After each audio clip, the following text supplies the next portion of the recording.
Hello everybody, and welcome back to the NewsCube. I'm Wolfie, and today we have a jam-packed podcast with not one, not two, but three guests. Woo! Say hello. Woohoo! Hello. Hello. Hello. So we've got not only Sian and Sam, but also Sam. Oh God. Wait, which one? This is Too gonna many get confusing. Sams. No, what would really get confusing? Imagine if we had other Sean on here as well. Yeah. Oh Ooh. God, please. I would say we need name badges, but... You know, actually, at my work, we actually have 3 Seans. All of us, we all spell our name differently. And it's not the first time that I've actually run into this. One of my very first jobs, there was 3 Seans, and all 3 of us spell our name differently, and all 3 of us were also Pisces. Ah. Yeah. I think Imagine that. football, in the football team I coach with, in the under-7 squad, or under 5s to 7s, they all train together, and there's 5 Harrys. Jesus. Wow. So there's the potential for one game, in a 5-a-side game, for everyone to be Harry. Harry, you're being subbed! And suddenly just a stampede of 7-year-olds. Oh, God. Anyway, we've got a lot to talk about today, so shall we get started? Yes. Woo! Woo. Okay, first news topic is that Twitch is adding a clear roadmap to its partner status. So you should easily be able to work out how exactly you to get to be a partner and an affiliate soon. Because it's always been very question marks as to how to actually do it, you know? Yeah, and I think they've been making it easier, right, for people to become a partner or affiliate Twitch as well. Yeah. I suspect this is in response to YouTube's recent business decisions. That, Quite possibly. and... I really do see that as a reason for this all happening. Twitch are ready to pounce Yeah. on doesn't- YouTube and take over the whole business. But doesn't Google own Twitch, or was that Amazon? Amazon owns Google, Twitch. Amazon. Oh, YouTube. okay. Okay, then makes sense now. Yeah, you're right. Based on a report Superdata did, they saw that the audience side for Twitch had surpassed any streaming service apart from YouTube. So YouTube's still way out there with like 520 million people. Twitch is a little far behind on 185. But the closest streaming service to that is HBO on 130. Fair. All the other ones have 100 million or less, with Hulu in a very distant 12 million, which, you know, only 12 million. God, Yeah. what are they going to do? I'm curious. What do you guys like to watch on Twitch? I don't use Twitch. Okay. so you're out. I'll watch. Well, partly it's the similar people I watch on YouTube. You know, they'll just do like 4 hours of a game they like, and it's like, oh, you know, something to have on. Mm-hmm. Or if trying to think now, like some of the games they will have stuff integrated in it. So like Warframe, it's like, yeah, link your Warframe account, and for every hour you watch stream playing Warframe, you get in-game items. So I'll have 7 of them open for about 20 minutes and get 2-3 items. Yeah. I tend to watch, so the longest thing I ever watch, I usually watch on Twitch is Games Done Quick. I try and watch as much as that as I can, both Awesome and Summer, since I discovered it a couple of years back. I generally don't watch people anymore. I mean, I'll watch occasionally, but I found that a lot of Twitch streamers annoy me. I tend to stream more than I watch. So this is like definitely interesting to me. I've got a quote from Twitch Prime VP Ethan Evans. if you follow the path achievements lay before you, we absolutely guarantee we'll invite you to the affiliate or partner program. So we will see. We'll see. Maybe you can do that, Alex. I may well. Yeah. I'm not much into streaming. I've tried. You would think that someone who likes to play video games would like to stream. I just don't have the personality for it, for one. And two, I kind of enjoy my freedom. And I find more freedom, drawing and collaging and doing my art than sitting there for nearly, God, who knows how many hours, hoping that someone would, get on there and talk to you. Because I guess the one thing I do find annoying about streamers is that a lot of them are just overly talkative. Yeah. Like overly, and to the point where it just annoys me, and I get off. And so some things that I watch are, I tend to watch. I guess just my default game is just naturally Final Fantasy X and any obscured RPG. And I have a few people who, and I feel bad for them because I feel like they don't get the most views when they're just streaming a random RPG, a good one, don't get me wrong, but obviously not a Final Fantasy game. So, because sometimes I just like to watch that. And the only other thing I've really watched on Twitch is the Bob Ross. Yes. That's just the only thing. Like, as soon as when I found out that was on there, I'm like, I'm gonna watch Bob. It's so relaxing, and it's just so amazing to see him just knock out a painting. Yeah. I mean, it just blows my mind every single time. I just can't believe it. I can't. And so sometimes I like to watch Bob Ross. Yeah. Even just listening to Bob Ross, it's just great. I like all of the Twitch plays. It's like Twitch plays Tower Defense and Twitch plays Adventure Capitalist. Just because almost nobody goes on them, so I can just rank up the scores. The only thing I do watch one thing on Twitch occasionally, and that's Salty Bet, which I absolutely adore. I cannot get enough of that. For people who don't know what it is, it's a I guess it's kind of like a Twitch plays kind of thing. Actually, no, it's not. It's just a I don't know why I even mentioned that. It's because you mentioned it, Alex. I'm blaming you for that. But it's basically like a continuous one-on-one, sometimes two-on-two fighting game. And it just plays on its own with no one playing. It's just all by bots. Yeah. And it just continuously plays over and over and over all these matches. And it's just any fight you can imagine from any fighting game, or not even from fighting games, anime franchises, random TV shows, anything which is a part of modern or sort of about from the 80s onwards, popular culture is included. And you can get some absurd matchups where you have like Galactus from Marvel versus Pikachu, or some random skimpy outfitted anime girl versus, I don't know, Wolverine, and it's just insane. Like the alien from the Alien franchises versus, I don't know, Donald Trump. I've seen that. It's absolutely brilliant, and what makes it even better, because Salty Bet, the bet at the end, betting.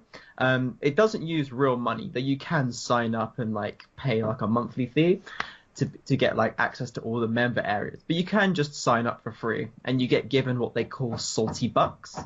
And then you can bet on which side. You can either bet for the blue team or the red team in each fight, and you can just like try and predict which you go for the underdog, maybe go for a risk, or you play it safe and just like slowly build up your bucks and everything. It's phenomenal. It's just the absurdity of it which I love, and it's just so entertaining. In fact, while I was at university, like for pre-drinks, we'd often like stick it on and then just like do a drinking game. So some people would go for one fighter, the other people go for the other fighter, and if you lost, you had to like down a shot or something. And we got drunk really, really quickly doing that one. Oh, it was phenomenal. But yeah, that's the only thing I watch on Twitch. Fair. Well, as well as that, there's they're bringing out a thing called Rituals, which is so again quote from their press release. Sacrifice your soul to join us. Kalima! Rituals make it easier for you to celebrate special moments that bring your community together. Say a viewer is checking out a new channel for the first time. After a minute, they'll have the chance to signal to the rest of the community that they're new to the channel. Twitch will break the ice for them in chat, and maybe they'll make some new friends. So, that's quite interesting. They're also formalising raiding. So that is at the end of a big stream, for those that don't know. Oh, yeah. That's cool. Going over and raiding somebody else's stream. There's now going to be a /raid command starting in November. So that starts a raid, lets the viewers join, and then automatically hosts the channel that you want to send viewers to. It's all in good fun usually, but the potential for abuse is obvious, though perhaps by formalising raids, Twitch will have an easier time detecting malicious behaviour. And they're also bringing subscriptions as gifts soon. So that is all that I can find on that, which is quite interesting. Yeah, that's pretty good. Yeah, I'm excited. Next on the topic, I don't have a catchy segue, so Civilization 6 is bringing an alternate update, or it's now live. One of the big things is that it is improving religion, finally. Yay. And Khmer and Indonesia have joined as well as civilizations. So what is that? They're bringing new religion? Yes. Huh. I'll see if I can find something. Aims to make the religious path more enjoyable, tenable, approaching to winning the game. Well, that's interesting. Does anyone here play Civ 6? I've stopped after the DS version. I used to be really into it. I loved games like this. But yeah, I stopped after the DS. Nothing against it. It's just, I guess I never felt like they did any new improvements between each Civilization game, so I just stopped. The one on the DS is really good. My only issue was, because it's the DS and it's smaller, I felt like you ran into your enemies quicker. And, I mean, it makes sense, it's on the DS, but yeah, it was just a little quicker for me, as opposed to if you play on the PC. The map is huge and spread out, and it takes a while to maybe run into somebody. Sometimes, not all the time, but again, like I said, I'm not playing another Civilization until Trump is one of the playable characters. No, I'm not a Trump fan. It's just I just want to play as Trump and just be a dictator. Just do the worst I can in a video game. Yeah, that's all. Okay, so I found the update notes. So gonna skip out what Khmer and Indonesia have because effort. But the big one is the religion update. So they've overhauled religion lens. Here's one that's quite interesting. All religious units move on their own layer now, like trade units and spies. Unlike what they used to do, which is they used to be military units. Okay. Yeah. Switch to unique unit flag backing for religious units. Display religion if applicable for a unit to be purchased with faith. Added the condemn heretic unit action to allow military units to eliminate religious units in their tile, similar to pillaging a trade route. That'd be nice if in later ages, like you get to the information age or the future age, just the exterminators, space laser of holiness. Added religion indicators to unit flags. Religious units now exert zone of control and receive flank and support bonuses in religious combat. There are 2 new pantheons, 2 new founder beliefs, 2 new follower beliefs, 2 new enhancer beliefs, and 2 new worship beliefs with new buildings. There is the Guru religious support unit, which can heal nearby religious units. Improved long-term usefulness of missionaries by giving their spread religion ability 10% eviction of all other religions. 9 existing leaders have got the low religious preference trait, so they're unlikely to push hard for a religion, making it easier for players to get one on high difficulties. Added unit action tooltip to show how many followers you'd have in a city after you spread your religion there. They've added religious pressure to both ends of a trade route, and they've added 8 new relics. They've also done some UI enhancements, some lots of AI tuning. They have ongoing stability improvements into multiplayer, and they've got quite a few balance changes and quite a few bug fixes. That's good. 'Cause in Civilization 5, if I was playing quite a religion-orientated Civ, I could just bombard a big trading Civ or a military Civ or something with trade routes, and eventually they would come to my religion. Yeah. So it's a nice extra way, rather than just continually spamming missionaries and the other religious units to just try and hopefully get religion spread across the map. Mm-hmm. Can you become a Satanist like you can in Crusader Kings?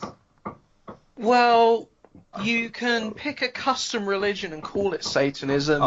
It's not the same. I can't offer my firstborn child to the almighty devil.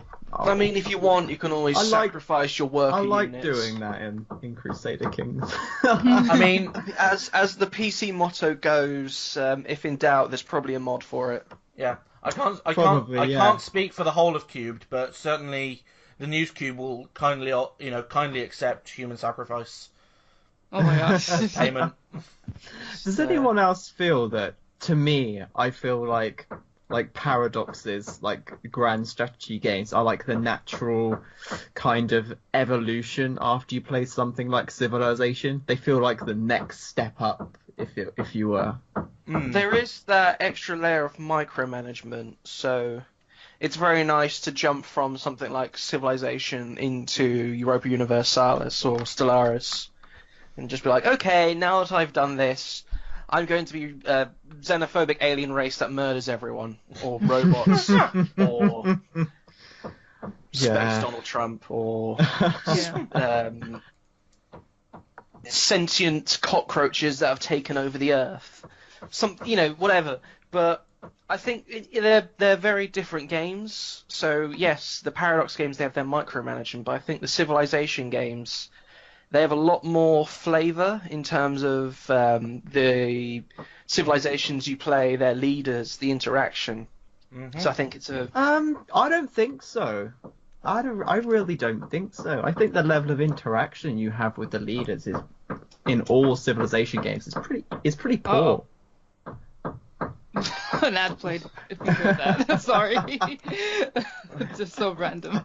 It seems like picking a leader in Stellaris, you're just picking a different picture. Whereas here you've got different benefits from picking one. So like you might have a boost to spy units. Your ships might get built quicker. Like your naval ships built quicker. I just think that's what I mean by the greater interaction. Like you get additional mechanics from having specific leaders. I guess, but to me, it doesn't really seem to make much difference. I mean, you can take any civilization and make them into anything, really. There are specific bonuses to each one, but I could, like in Civ 5, I could take, Brazil, which was the most cheaty civilization if you wanted to go for a cultural victory. That is who you chose to do a cultural victory, but you could just ignore that and go for military, and it's just as viable. It is. I think definitely against computers it is, but if you start playing against actual humans, another player, you will see not so much railroading into particular kinds of victories. Well, I guess in a sense railroading, but it's a lot. You have to be a lot more focused in multiplayer. Yeah. Mm-hmm. Which is, it's a big hit. Which I guess the Paradox games, like you were saying, it's a lot. There's not so much of a difference in playstyle between AI and player, especially at higher difficulties. The AI will, if they've got the chance, overwhelm you. Mm-hmm. Whereas in Civ, I feel like I can sit back a lot more, even at the higher difficulties. Build a couple of key cities and then just like, oh geez, please don't swarm me with missionaries and trade and stuff like this. So just give me a game over screen. Yeah. So, the next thing we've got is that EA has shut down Visceral Games. Yeah, wait, no. EA That's- has no, taken that's- another one of its children to the pit and shot it in the back of the head. Oh no, another sacrifice on the altar of EA. Yay. Ah, I wonder this what makes me so microtransactions I'll sad. get for it. this makes me so sad. It's just Visceral is such a tragic story because it just seems like EA never really understood what to do with them. Mm. Yeah. I mean, if you go all the way back to the first Dead Space, which was a great new IP, you know, it's one of the best new IPs that have been around in the last in the last decade. And it was really refreshing. It's a very, very good, very unique style, while also influenced by Resident Evil, but a very good kind of unique horror series. Yeah. And 2 built upon it, made it a little bit more actiony, made it a little bit more mainstream, but it was still good. And 3, despite its EA-ness,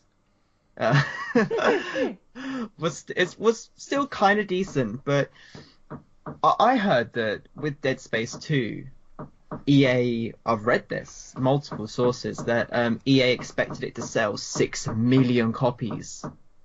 Wow. That was like Wow. the level. But it's a horror game, and horror games don't sell big. Yeah. Horror films don't sell doesn't big. sell bigs, yeah.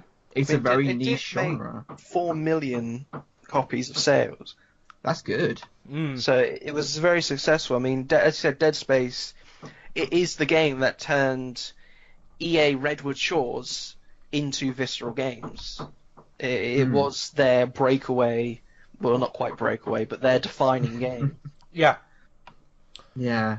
It just seems to me that EA really didn't understand that with a horror game, you can't have those great, you know, Call of Duty, Destiny level numbers, because that's just not what the type of... It's too niche. It's too small Yeah. audience. It seems to be EA's mantra now is they'll set up these subsidiaries and be like, okay, BioWare, EA Canada, EA Mobile, EA Sports, we want you each to crank out a franchise that can be a yearly or bi-yearly thing that will make $1 billion every time. If it doesn't, then you probably... Sacrifice. Yep. It's like poor Titanfall 2. Titanfall 2 is really good, but I don't think we're going to get another one. I think Yeah. it came out just surrounded by too many games that were more or less the same thing. Yeah, like it came out with Battlefield 1 and Call of Duty Infinite Warfare. That was a tough spot to be in. Yeah, Very when you're tough competing against your own, Your own company. Yeah. your own company What were they who's got the same mechanic but wrapped in this big multi-billion packaging label of Call of Duty. You know, you're not doing yourself any favors. Mm. No, I bet the studio were fuming when EA told them that's where they were releasing. Like, really? You're sending us out just to die against our own cousin over the way. Yeah. The thing I describe EA as like, you've got the you've got the matriarch or the patriarch, which is the EA itself, and then you've got all of its children, and it's basically gone, go out into the real world, survive. The one that earns the most money in the next 15 years gets to be my heir to the throne. The one that can survive 2 or 3 launches gets a couple of vaccines so they can live for a while. Then, oh look, here's a microtransaction, make it work. Yeah. Sam, you need to recreate this in like EU4. I Crusader totally. Kings. All right, I've got I'm pretty sure that's the I've Ottoman got a Empire. list here. I've got a list here of all of the kind of big studios EA has killed Whew. over the years. All right, are we Wow. ready? Yeah. How many Yes, we're ready. pages? Number 1, Maxis. Why? That's a shame. Number 2, Mystic, responsible for Dark Age of Camelot. Number 3, Bullfrog. Why? Number 4, Origin Systems. I don't recognize them. Yeah, I neither do, do I. and why? But they And did Wing stuff Commander like series. Ultima and Wing Commander, and apparently, when they were shut down, they were working on Harry Potter Online. Yeah. Oh wow. One of my biggest, most favorite studios growing up, Westwood Studios, behind Command and Conquer. Oh no, that one really hurts. DreamWorks Interactive, aka Dice Los Angeles, who did the Medal of Honor reboot games. Black Box Games. They did Need for Speed and Skate. They did the Skate games. Oh dear. Another one of my personal favorites, Pandemic Studios. Why? Responsible for the original 2 Battlefront games. The Saboteur, the Mercenaries franchise, Destroy All Humans, all sorts of, decent franchises. Shut down 1 year after it was bought. Jeez. I know. That is ruthless. They bought it and just shut it down straight away. Oh, that is despicable. Playfish Studios. Why? Oh wow. And the mobile sim games. I miss Playfish. Yeah. And then finally, excluding Visceral, New Effects, who did the NBA Street game. Really? Wow. That's an impressive, roster of studios there. Yeah. EA are more effective than the Grim Reaper. I mean, there's some big name scalps to their list right here. Whoa. Yeah. I am worried that BioWare will be on this list one day. I mean, as long as they're making a lot of money from As long as stuff they like don't that. make any more Mass Effect Andromedas. Well, I think the main problem they had with Andromeda is that is probably another one of those EA breathing down the neck of one of their studios to get it done, get it released. We want it now. We want it at this time. Coincide with these things. In their master Also, plan. I think it was done by a very young team. It wasn't the main BioWare team. So it was like a rookie team who didn't have as much experience, didn't have any of the big name talents that the main BioWare studio has, who I think are working on that Anthem game. I don't think that's really a good enough excuse because It's not a good enough you look excuse. at the team that made the Witcher series, and they were in a very similar situation. I mean, they weren't owned by EA, but other than that, young team, new developers, much smaller team. They got a grant from the Polish government, where they're based, to make games, and they've gone on to make some of the best detailed, deep lore, rich story that we've seen. Their games are so An great. incredibly long time. Yeah. It's like a tradition. They make traditional art. They make because you have Obsidian do Pillars of Eternity, and that is a phenomenal old school kind of RPG. CD Projekt Red have taken that and just turned that kind of level of lore and in-depth storytelling and just put it into a very richly diverse, very graphically high graphical fidelity 3D environment. That's what it feels like to me that they do so well. Yeah. Well, a moment of silence for all of our fallen comrades. I'm pressing F like crazy. Press F! Oh, that was such a bad thing. Oh, jeez. Anyway, next on our list is the... Okay, we've had a bit of debate about how to pronounce this. I would say Oyo, but I've heard Oho Oyo. and Ojo. Oho, Ojo. Ojo sounds like a naughty toddler, so I don't think it's that. I would have erred with Ojo because I think it's a Japanese company. I might be wrong. Ojo!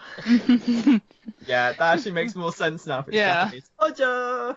Yeah, I was just going for Oyo because that's how I'd read it if it was IPA. So. Yeah, it's It's kind of impressive. So I guess they will. So what is it? This company, well, it's a projector. And this company will be launching it on Indigo. Actually next week on the 24th. That's when I guess they'll request funding so that they can try and get these to gamers by February 2018. Ooh. So at first when I heard about it, I was like really excited. I'm like, wow, it's a projector for the Switch. I mean, I think there's going to be a lot of interesting, I guess, components that people will bring to the Switch. Mm-hmm. And I think this is going to be one of them. This sort of projector, it can project up to 150 inches. So that's 127 centimeters. And I was excited about this. It comes with a lot of features, really nice sound, way better than what the Switch will give you if you were just to play, directly off the Switch, not through the TV or anything. Comes with an external speaker, so you can put an auxiliary port, and it has its own HDMI, so you could plug in something like your laptop. Overall, I think it's good because it's not just dedicated to the Switch. You can use it for other things. Yeah. As I was writing this, though, I was like, why would I buy this? I mean, maybe I'm just... I guess the point of it was if maybe you went somewhere, I don't know, to a park or whatever, and played, maybe you would want to project it onto, I don't know, a screen. I don't know, maybe people can do events, or I know when I was going to college, they would project maybe a movie somewhere... down in one of our rooms, and I guess that would be cool if you wanted to project maybe the Switch. I guess it's good for maybe big crowds. I guess I don't know. I guess I'm just thinking to myself, like, why would I buy it?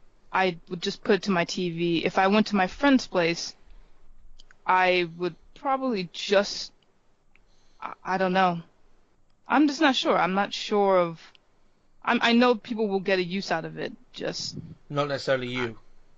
Yeah, just not me, though. I'm too much of a... I like to sit down at home and play my games. There's very little reason for me to ever just have a handheld in my hand. Although I will say, when I was reviewing Earth Atlantis, it was nice to just sort of turn around and grab my Switch and just start playing, and then put it down on the docking mode, and a very glowing review of Earth Atlantis. Thank you. Very glowing. I got another very interesting email from them. Oh God! Oh, really? So they emailed you back? Wow, we're never sending your games again. Pretty much. Oh. Sorry. But yeah, I think that's a cool addition. I think it's great that they're now bringing, you can now record off the Nintendo Switch for a good glorious 60 seconds. Yep. Woo! So yeah, kind of disappointed about that, because I know from being on PC, Windows has done something similar to that as well. You can record off of their internal, they have some sort of internal, like, Windows recording for video games, and it works really well. You can do, I think, only up to like 30 minutes or something like that, but then there's a way for you to turn off a feature where you can record for hours, like I think maybe 3 hours max or something like that. So yeah, to only be like maybe a minute, I mean, I know why. It's Nintendo. I'm not surprised. They're going to limit it. They're not going to make it so that you can just straight up record, massive amounts of games. It's a nice step forward from, we're going to flag everybody on YouTube who's put even 5 seconds. Ah! Yeah. That was a good Jim Sterling impression. I mean, they still do that, but... difficult one. Yeah. I'm just looking more into the tech specs of the projector. So it's saying you can use it as a power source for the Switch or your mobile phone or whatever, which is that's nice. It's a great big power brick. I'd hope you can. Yeah, I like that there's a power. I like that there's a power brick. It can charge the Switch. I know it has USB-C. It has a it is a nice piece of hardware, I think. Yeah. Yeah, It's I'm just looking at it's projecting on screen sizes from 30-inch to 120, which, that's nice. If I really want to see that blade of grass blown up to 50 foot or whatever, 120 inches from Breath of the Wild, the main thing, the resolution is 854 by 480. Ooh. Which is half of what the Switch has in docked mode, and about 2/3 of what you get in handheld. So I guess, if you blown it up onto not the full 120, but maybe 60 inches on a wall, if you've just got a few friends playing Mario Kart or something, it's going to be okay. Mm-hmm. But then televisions and, computer monitors do the same sort of thing. So, and you can get much higher resolutions on them. It seems like a nice gimmick, but yeah, I don't know. I might give it a look when they bring out a HD version. Yeah. Mm-hmm. Yeah, I kind of felt I was really excited, but then as reading it and writing it, I was like, why would I really own this if it's so easy to just dock it onto a TV? I mean, the hardware for the Switch itself, even if you have to lug around the projector, which is a nice design, it's really small, so it's not like, it's probably about the same size as the regular Switch. So I feel like if I have to carry that around, it's like you might as well bring the Switch. You might as well bring everything with you and then just hook it up to maybe your friend's TV. I don't know. I guess I just don't.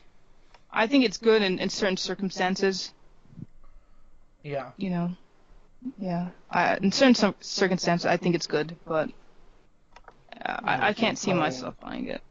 As long as you're not playing for more than 3-4 hours, which is the expected battery time on this, then okay. But if this just seems a bit like a glorified docking station, then I don't know. I'm not gonna want to spend too long having to recharge yet another thing so I can play the Switch games. Yeah. Right. I also don't know the price of this either. I haven't seen any mentions about pricing. I'm hoping it would be if it's more than $100 to $150, that'd be too much. So I guess maybe what pounds is that? Probably maybe about £100. If it was more than 100, I'd be like, no, not really worth it. Mm-hmm. But we'll see. I don't know how much they were intending on charging for this system. Not sure. Yeah, if it starts to get to the almost buying a brand new console territory, then it's definitely too much. Yeah. Mm-hmm. Right then, finally we have Horizon Zero Dawn, Frozen Wilds. Their trademark has reportedly been suspended because they were a bit slow. So, a mobile slot machine game has trademarked the Frozen Wild. This is Huge Games. That's Huuuge. No connection to Trump, as far as I know. The hugest games. They're bigly games. So yeah, they filed a trademark for their mobile slot machine game Frozen Wild. Then Sony tried to file Horizon Zero Dawn: The Frozen Wilds and haven't been able to because Frozen Wilds is already trademarked. So the US Patent and Trademark Office gave the following reason for the suspension. If the mark in the reference applications registers, applicant's mark may be refused registration under Section 2D because of a likelihood of confusion with that registered mark.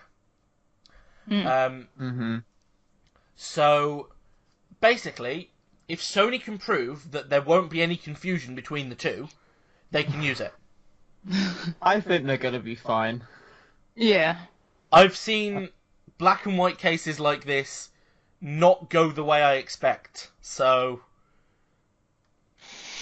I mean, someone like Sony, they're probably gonna have a couple of spare names on the back burner, just in case. Yeah. But something like this, it's just a bit sad that it has to go to that sort of length. yeah.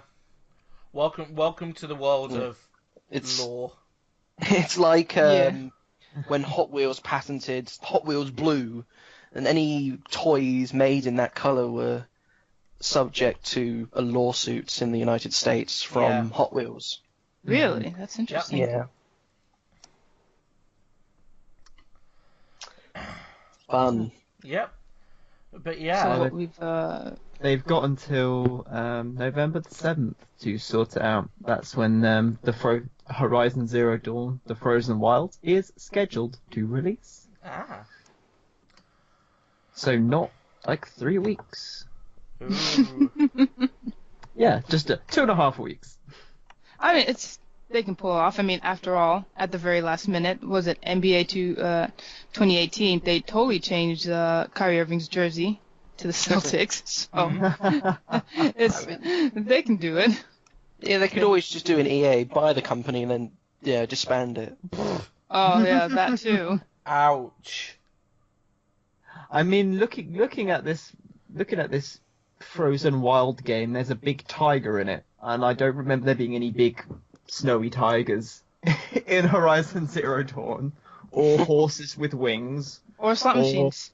or slot machines. So They can dream. In before Huge Games claims that a microtransaction is like their slot mechanic. Just, you never That would know. not surprise me at this point. I've been following the Alex Mauer case, and that is all going to hell, so that would not surprise me at this point. Well, I guess a different legal issue would be a nice interlude to that shenanigans. Yeah. Anyway, so we were going to have a special words. Video game story. Yeah, I've completely lost what I was saying. Right. Yeah, we were going to have a special section in this podcast, weren't we? Yes. On video game stories. Woo! So, how do we want to run this? I think just kind of like a round table. Just everyone at least mention probably one game that they're fond of story wise. And I guess maybe mention why you like the story, and I don't know, duke it out. Chance is Final Fantasy X, by the way. It'll always be Final Fantasy X. Always. Oh dear. Oh dear. Oh dear. Oh dear. 7 or 8 or 9 or 11 or mobile. Tactics. It will always be 10 for me. Oh. And I adore his laugh. None of it bothers me. Oh my god. I am curious of everyone else's. Oh, it's a tough one. I'm gonna probably say Spec Ops: The Line. Oh, that's a very good choice. Yeah. I did my final year English dissertation on Spec Ops: The Line. Oh, great! Oh, that's a very good choice. It's taking the usual first-person shooter, go in and shoot everything, and being like, that's probably not how it would go down, sort of thing, you know? The American military would want you to think differently. Well, yeah, but it just takes the usual, like, you're the hero of this story, nothing you do is wrong, and being like, you're the hero of this story, and Everything you do is wrong. Yeah, it makes you feel like a very shitty person at the end of the game. Yeah, it's there's like 4 or 5 or 6 different endings depending on how you react in the final few games. Mm-hmm. It's also inspired levels. by Joseph Conrad's Heart of Darkness. Yeah, Mhm. and Apocalypse Now. Mm-hmm. Which is also inspired by Heart of Darkness. Alright. I'm a literature student, I have to be pedantic on these things. It's all based on the Iliad anyway. Yeah, that's kind of true. I don't know. Oh, I don't know what I'm gonna choose. There's too many to choose from. I'm not gonna choose any Telltale stuff because Telltale don't know how to tell a good video game story. I mean, if you choose a Telltale one, that's just Telltale of, what you think. Oh, I've grown fed up with Telltale. It's all the same. It's all the same. I'm gonna go for, because I played it last night, the Life is Strange franchise. Mm. I'm gonna go for that because, in this new spin-off prequel, the writing is much better. It is much more improved. Doesn't feel like it's been written by 40-somethings trying to be teenagers.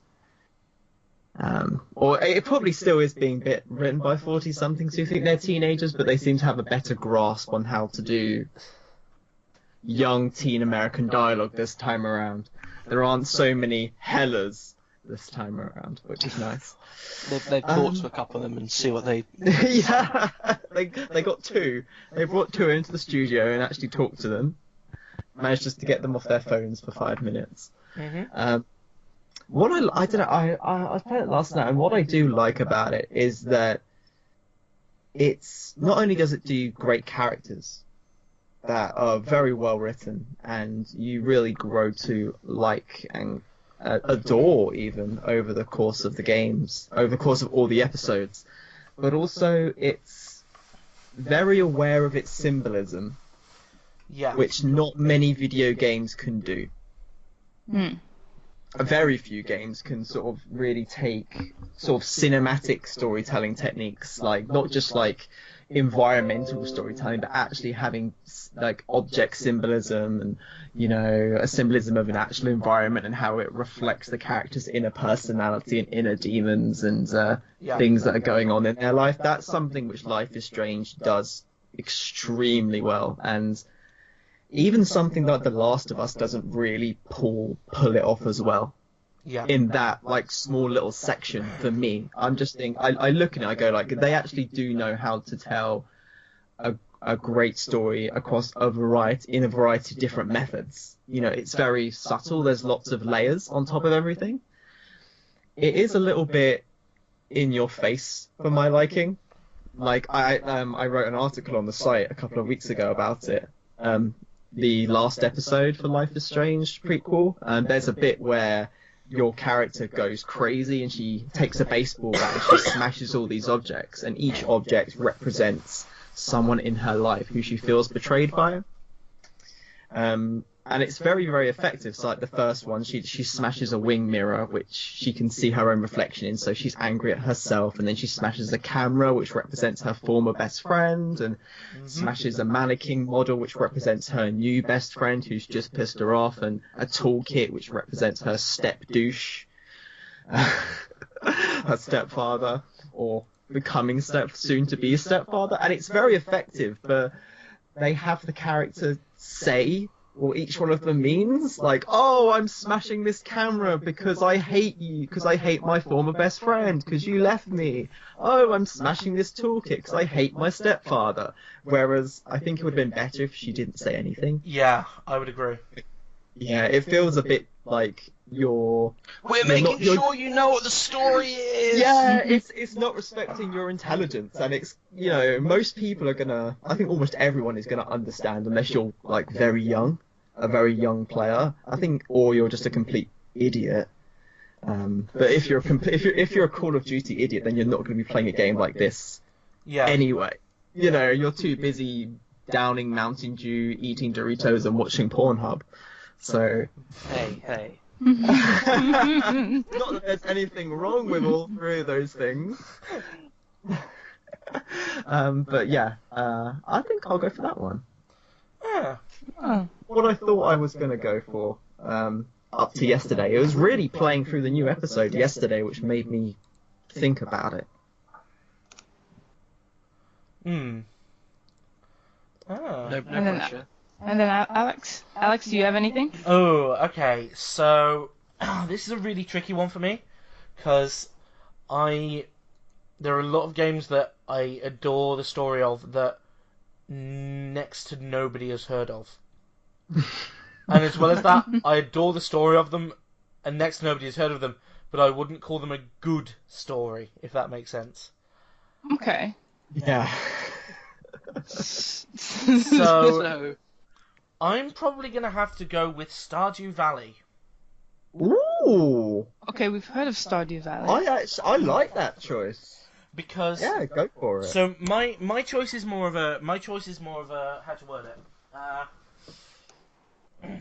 more of how the story is implemented rather than what the story is.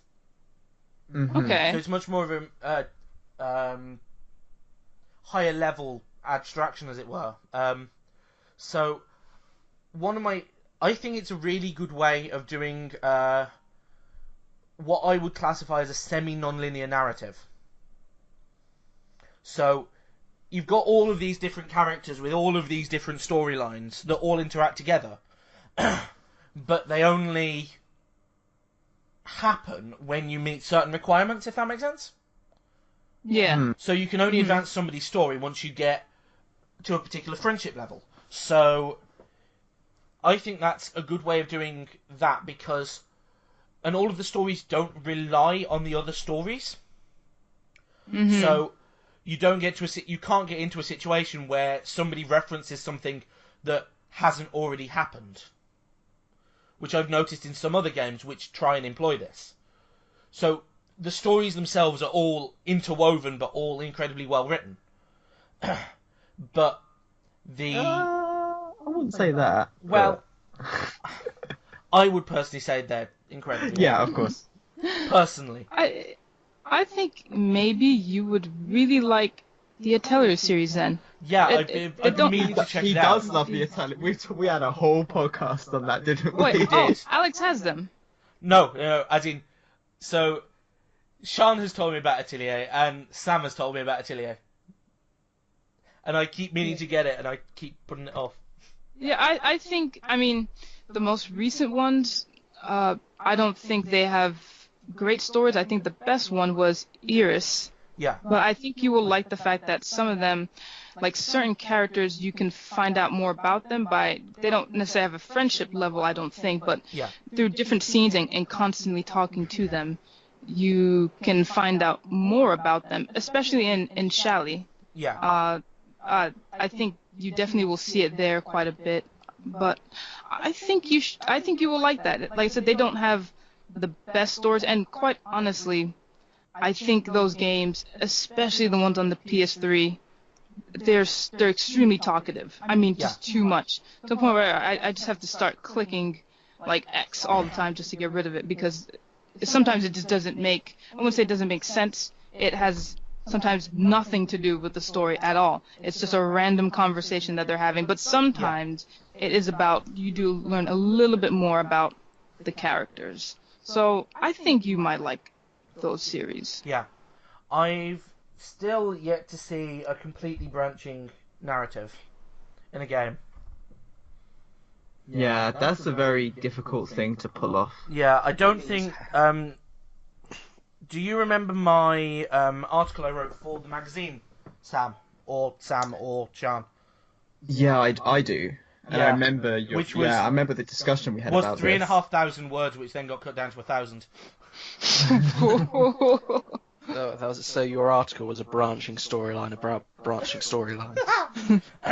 Well, it was more the fact that I was presenting an entirely new a sort of new classification of narrative. So I needed to, explain it properly.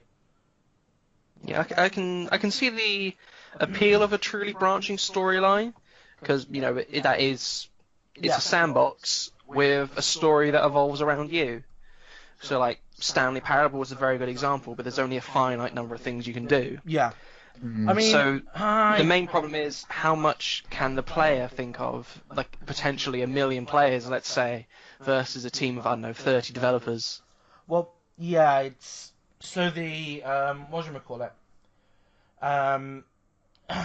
Certainly, Stanley Parable got close to a truly branching, but in the way I'm defining it. But the only reason I didn't call it that is because some of the same actions lead to the same branch.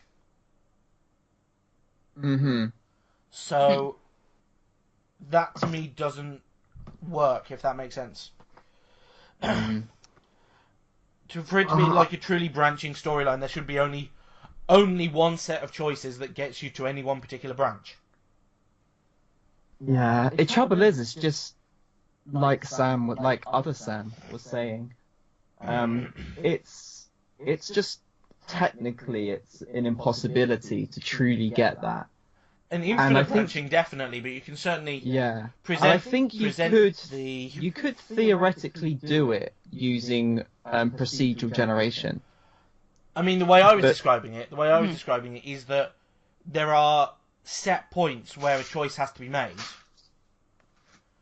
but instead of it being like a sort of a moral choice system like in BioShock, you have these set points where you either save or kill the little sisters.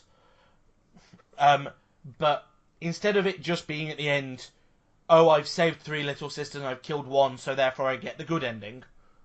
It's I saved little sister 1, but I killed little sister 2, but I saved little sister 3. So that sends you on one branch. So then you have, if you've got 5 little sisters, then you'd have 2 to the 5 different endings. See, that's why I think you would like. Sorry, I think that's why you would like either Atelier, and another game that reminds me of is Star Ocean. Star Ocean, most of them, if not all of them, they usually have a secret friendship level. Yeah. I don't know. I stopped playing the last one because it was so bad. So there's secret friendship levels. I don't think they did with 5 or 4, but they definitely did with the earlier ones, like Star Ocean 2, where there's actually multiple endings, and you could, but they're supposedly they're very difficult to get though. Yeah. It doesn't change the overall story. I guess that's what you're looking for is something that overall changes the story. Yeah. So you essentially you start at the same point, but then you've got 7, 8, 9, 10, 11, 12 different stories that all could happen. And I guess whatchamacallit comes close. I guess 999 comes close, but isn't Nier like that though? Because someone told me that Nier Automata's like that. Well, it's like you basically have to play it several times. Yeah, to get the proper ending. To get the proper ending, yeah. See, that's why I wouldn't say that it's a thing, because proper ending. Yeah, there is a definitive ending. Yeah, whereas you have to get. It's like Metal Gear Solid 5. Yeah. There's like there's several endings, but if you keep going, there's a definitive proper ending. Yeah. I don't know, like having multiple endings is difficult because this another one thing I said is I don't think the industry as a whole would want to generally do this, because if you've got all of the endings, all of which are canon, how the fuck do you start a sequel? Also, all of those endings have to conclude in a satisfying way. Yeah, I mean, that the wraps Fallout... up, and a lot of games currently that have multiple endings don't. Like, there's usually like one ending which is like the canon ending, and that's like the most satisfying, the one where you kind of quote unquote won. But then all the other endings feel a bit, I'm like in Fallout, it's like, oh, I sided with the railroad. Okay. Or I sided with the Preston Garvey people. That's it, the Minutemen. And those two for me were very just kind of bland. I'm just I think that says more of the factions, because you look at some of the older Fallout games, like Fallout 3, Fallout New Vegas. You side with like the NCR, you side with Mr. Vegas. They all have. But even Fallout Vegas had that issue, which wasn't the fault of the developers. It wasn't the fault of Obsidian. But Caesar's Legion really was just not very well fleshed out for me. But that was because Bethesda wanted the game to be released for a certain time, so they had to cut out a lot of the Caesar's Legion stuff, which is why it feels, to me personally, very like the ending I never go for. I've never gone for that ending, because I've always proceeded down that path, and then the game at some point goes, hey, we're now going to let you change your path if you're not happy with it. And I always go, yeah, I don't really want to do this way. Yeah. It doesn't feel that satisfying. You see, this is again why I'd like to try and do the why I'd like to try and write that, because I feel like I could try and do it justice. I think you could. I do it already with my D&D games. Including in D&D, like, how far do you go based on what the player wants to do? And see, I do it a bit differently, because so with my D&D games, I've got my quotes, I've got my paths, as it were, but they're all flexible, as it were. And so, but you still have a structure. I do. You have to get there in the end. I do have a narrative, but it's very much more open. It's really hard to describe without describing it how I think about it, which is kind of complicated if you don't know quantum mechanics. I think that's why maybe you will like The End Maker, coming November 16th, visual novel maker. So, I don't know, maybe you can write us, or maybe Sam can write us make us a branching truly story. branching game. Yeah, a visual novel maker. That's perfect for you. Another thing that comes to me when talking about branching storylines is player freedom. Yeah.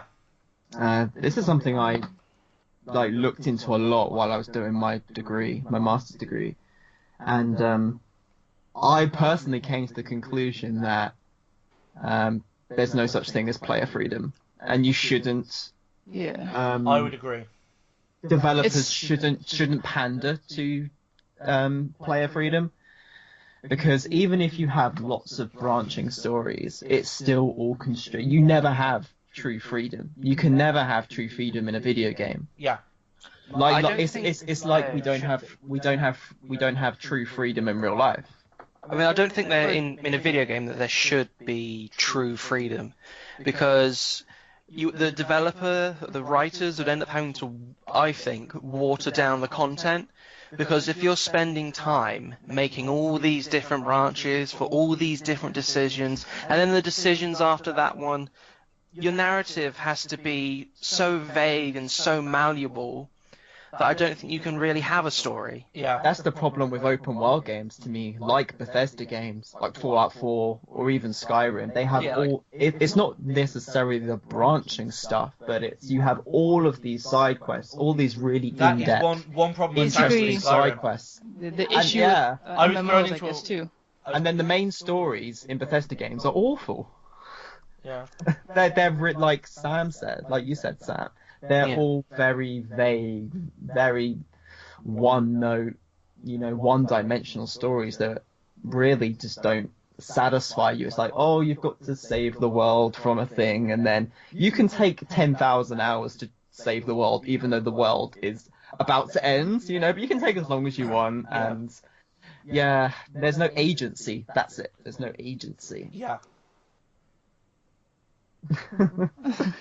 That was interesting. Yeah.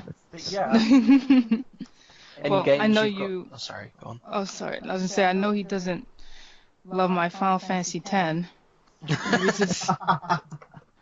I'll explain why I absolutely. There's other games that obviously I like story-wise, and I know from all the RPGs that I've played, the only issues that I have with stories in general is there are sometimes where I play a game that has a good story, but unfortunately the gameplay completely messes it up for you. So there's a couple of games where like I know I would love the story, but the gameplay is probably just so awful that it took away from that story experience. I guess video games is sort of that unique thing where sometimes just having a good story isn't always enough. You have to have a good gameplay to go with it, or else it can completely just They are games ruin. after all. Yeah, exactly, and it can completely ruin the story of a game. But reasons why I'm in love with Final Fantasy X. I mean, I can never get away from that story, and reasons I knew it was good. So one way you can sort of tell how a video game has a good story. I remember back when they announced its re-release on the PS3, and I just decided, there's a guy on YouTube, Dan's G08, I think is what he goes by. He just, takes all the cutscenes and puts them together. Every single cutscene, all the cinematics, everything. He puts them all together. And the odd thing enough about Final Fantasy X is it's actually about 10 hours of storyline. That's the funny thing that I thought about. I was like, wow, you put everything together. It's a 10-hour story. So I just listened to it. And I was like, wow, this is a really good story. Like, I don't even have to play the game. I can just listen to it. And See, that's a bad thing, though. Yeah, you think so? Why? Inherent, because that's what you're saying. Like, you enjoyed listening to it and watching it, but Right. you're not playing the story. Yeah, you're not living. I guess, yeah, and I guess Yeah. I see that point, and Like all of even the now- all of like the fights you do, like Mhm. it doesn't really do like is it Doesn't do really any- integrated into the story? Right, and it's stuff like, and that's why even now replaying that game, I have to do it on ×4.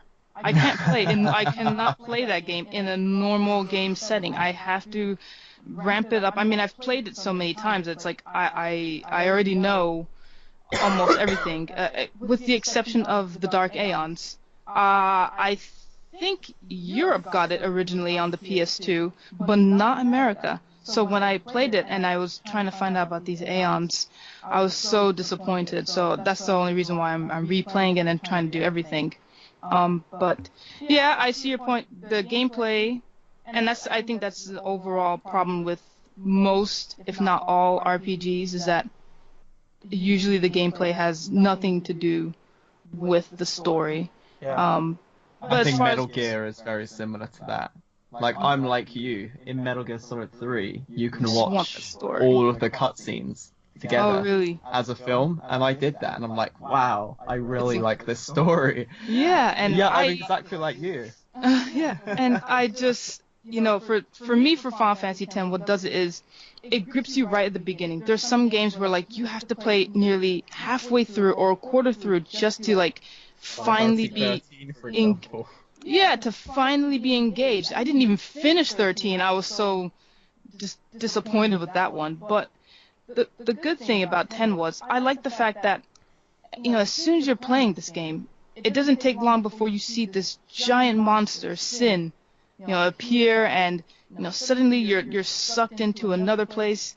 And of course, spoiler alert, if anyone is listening to this, huge spoiler alert. So when he gets to Spira and he's talking to Riku, it shocks me, and sometimes it still gets to me that he is suddenly 1,000 years into the future. I just thought that was, I haven't experienced that in a game before, and I was like, this is awesome. This is incredible. And I like the fact that it's constantly pulling you in. I like the fact that you, as Tidus, and through his narration, which is another thing that I haven't seen I don't see too many narrators in a game. Not someone talking as themselves, but literally they will narrate as well. And I like the fact that you can sort of get into Tidus' head a little bit, and he tells his feelings about Spira and how he feels about Xanarkand and all these different emotions.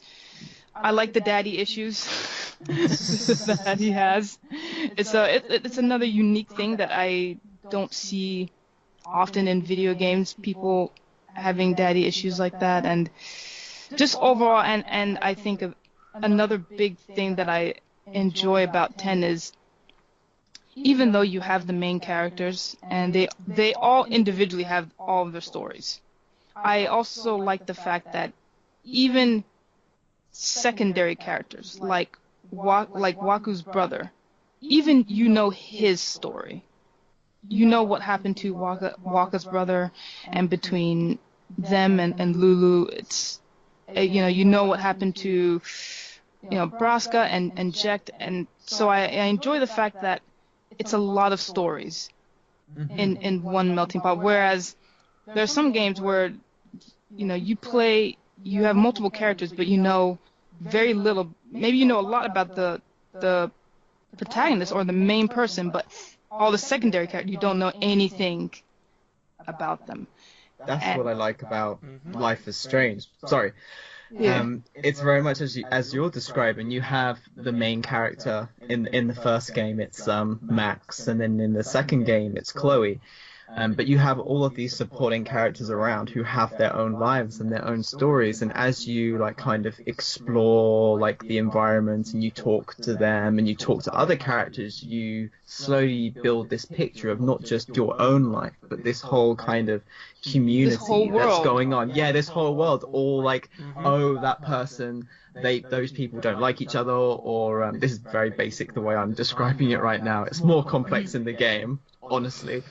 But you go, oh, okay, so this guy seems to be like this, but then he's friends with this person, is friends with this person who fancies this person, and those two people know each other somehow, and then you find out how they know each other, and exactly. I really like that, yeah. And that's the one thing that I love about 10 is you can meet a character for only maybe about 5-10 minutes, but they add so much to the overall story of the game, and so it's just one of the games where I'm just like, it's just an incredible story, I can't get over it, and that's why things like open world games, I love them and everything, but that's why I was so disappointed with 15, because I felt like that was a perfect opportunity.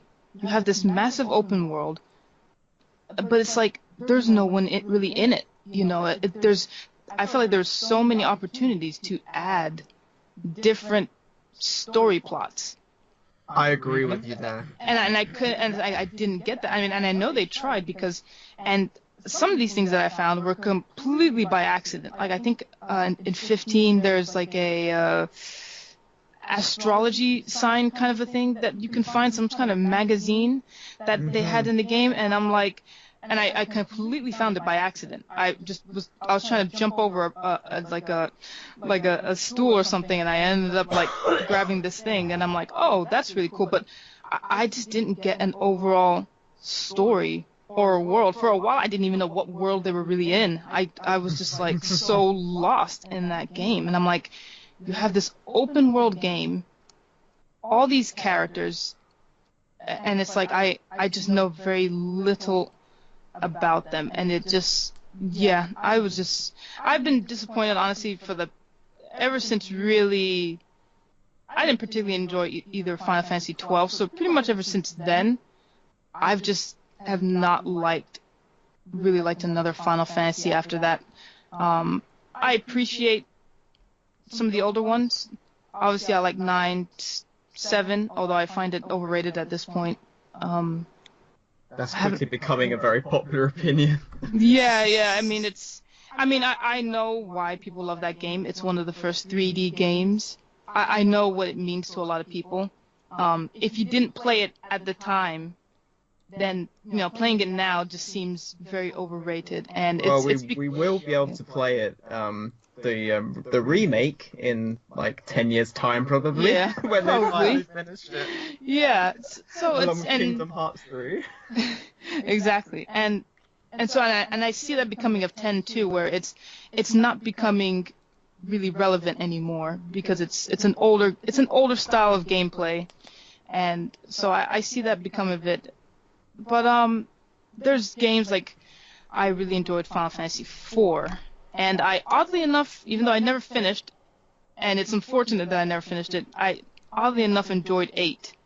For reasons, I have my reasons for why I kind of appreciate 8, but other stories that's not related to Final Fantasy, Star Ocean. I've been a big follower of that series. The last 2 games weren't as good, although I did enjoy playing 5. But I enjoy I enjoy Star Ocean, and most recently, and this is a visual novel game, and it's something that has always been asked of me as why don't I like visual novel games? And I don't know why, because you would think someone who enjoys a story so much would like visual novels. I don't really see the point of them. You know, I feel like I'm just clicking X just to read. At that point, I'm like, you know, I could easily go get a book. It's like Telltale games for me now. I'm just reading the dialogue and pressing a choice occasionally. There's no gameplay. There's no gameplay, but quite surprisingly enough, though, Sakura Wars, So Long My Love, for a visual story game, that's really good. There is some gameplay features to that game. Sometimes within the dialogue, so I'll give you an example. Let's say you're in a library and you're supposed to be quiet in the library. You'll have a piece of dialogue and then you'll have sort of a meter, and you can either put that meter really high and maybe he will shout the text, or put that meter really low. And I was an idiot and I put it fairly high, and you know, one of the characters was embarrassed that I was shouting in the library, and I was like, oh my gosh. And you know, there's a spy scene where we're following somebody, not literally, you're not moving the character, but you know, you have to bring this meter down and talk really low. And there's different little things, like, you know, I had to bandage someone up, so I had different gameplay features with the controllers, and I had to move them certain ways. There's actually battle scenes. So that one, surprisingly for a visual novel, I'm enjoying it because there are some gameplay features that get incorporated, as well as the story is slowly growing on me. I'm learning all the different characters, and I don't know how friendship works in that one. I can tell that I answer questions wrong, because I hear these different tunes that will go off in the background. So I know when I say something, and I surprisingly say the wrong things to these ladies a lot. I'm like, oh my. Sometimes it's almost embarrassing, but I'm like, oh my gosh. Like, I say the wrong things quite often for some of them. But that's another game where I'm surprisingly am enjoying the story. It's not. I don't think it's a great story, but it's good, and you're learning about the characters and their background. So, you know, I would like to slowly put these videos up for CubedGamers as I'm playing them. I've only played about maybe 4 hours into it, and so yeah, that's but that's how I feel about Final Fantasy X, and we'll always defend that game to death. There is problems with it, you know. Like I said, you're right. I guess it is a weird issue that you're really just playing to, I guess, get a story, and kind of weird that you can just sort of listen to it and enjoy the story. But I absolutely adore that game. I love all the characters, every last one, even the ones that you can't play. I really adore that one. Oh. Well, here's a question. Yeah. So, this is for everyone. Recommend the worst story in a game. Oh my god. The worst? Yeah. Oh, dear. Oh. Are we... I'm trying to think. Any Bethesda RPG? I wouldn't say that. Not There's a feature, game- beginning, middle, and end. Not a So I game can- with no story, but one that tried and just utterly failed. Yeah, that's what I was thinking. Like, most disappointing. Yeah, most disappointing story. Ooh, I Well, think you already that's know how better. I feel about Final Fantasy 15, so there's that one. Final Fantasy well, 15 has a bad story, I will admit. I just like the characters. The There 4 you go. characters. Aw. You like Aw. it's a man game. I'm sorry. It is a boy game. Cause I'm sorry, as a woman, if there's no makeout scene, if there's just nothing, it's like I'm done. over it. I don't care if it's with another man or not. It's if there's none of that, then screw it. It's Prompto. Oh, they should have made that with Prompto. Yes, they should have. Speaking of, a game that shouldn't have had a makeout scene, Sonic 06. Oh god! Oh god, Jesus Christ, I completely forgot that existed. Oh my god. I was happy until then. Yeah. Well, you asked for it. Dark clouds have just appeared outside. Ironically, that's the answer we have. Yeah. Yes. I don't know if the story is good, but I know, so this is the example of what I'm talking about, gameplay. Unlimited Saga. So just because it was published by Square Enix doesn't mean it's good. Yeah. This is literally the worst game I've ever played. I mean, literally the worst. I mean, I pretty much give that 1 star. It's awful. Reasons why it's awful. So, the map looks like something out of Snakes and Ladders. slash something like Civilization. Like it looks gray in the background, but it almost looks like a board game as well. It's terrible. And dying, I've never understood how you actually officially die in that game. So when you're fighting, it almost looks like slot machines that appear, and it's completely by luck. Mm-hmm. And it's just, I mean, I couldn't even get through maybe 5 or 10 minutes of it before I just had to put down the control. And I sold that game. I don't get rid of my games for like nothing. I got rid of maybe 2 games of my life. That is one of them. Plus, also, was it what's that Alchemist anime? Brotherhood of what's that Alchemist anime? Brotherhood. Yes, I got rid of that game. I didn't enjoy the controllers of that, so that one was gone. But Unlimited Saga, it's just awful. I'm gonna be quite controversial here. No. What I'm gonna say is a good game. It is a very good game series, and many people regard its story as being very, very good. And that's the Metal Gear franchise. Ooh. Which I love. Metal Gear Solid is still, the first Metal Gear Solid is still one of my all-time favorite games. And I think I will discount Metal Gear Solid 3 as well, because for me because it's at the very beginning of the chronology, it's very standalone. Yeah. But definitely Metal Gear Solid 2, Metal Gear Solid 5, and definitely Metal Gear Solid 4. I don't think either 3 of those games has a good story. I think the stories are awful. From a writing perspective, they are very, very bad. And I feel the only thing that keeps me loving those games, 1 is the gameplay, but 2, kind of like my relationship with Final Fantasy 15, it's the characters that keeps me interested.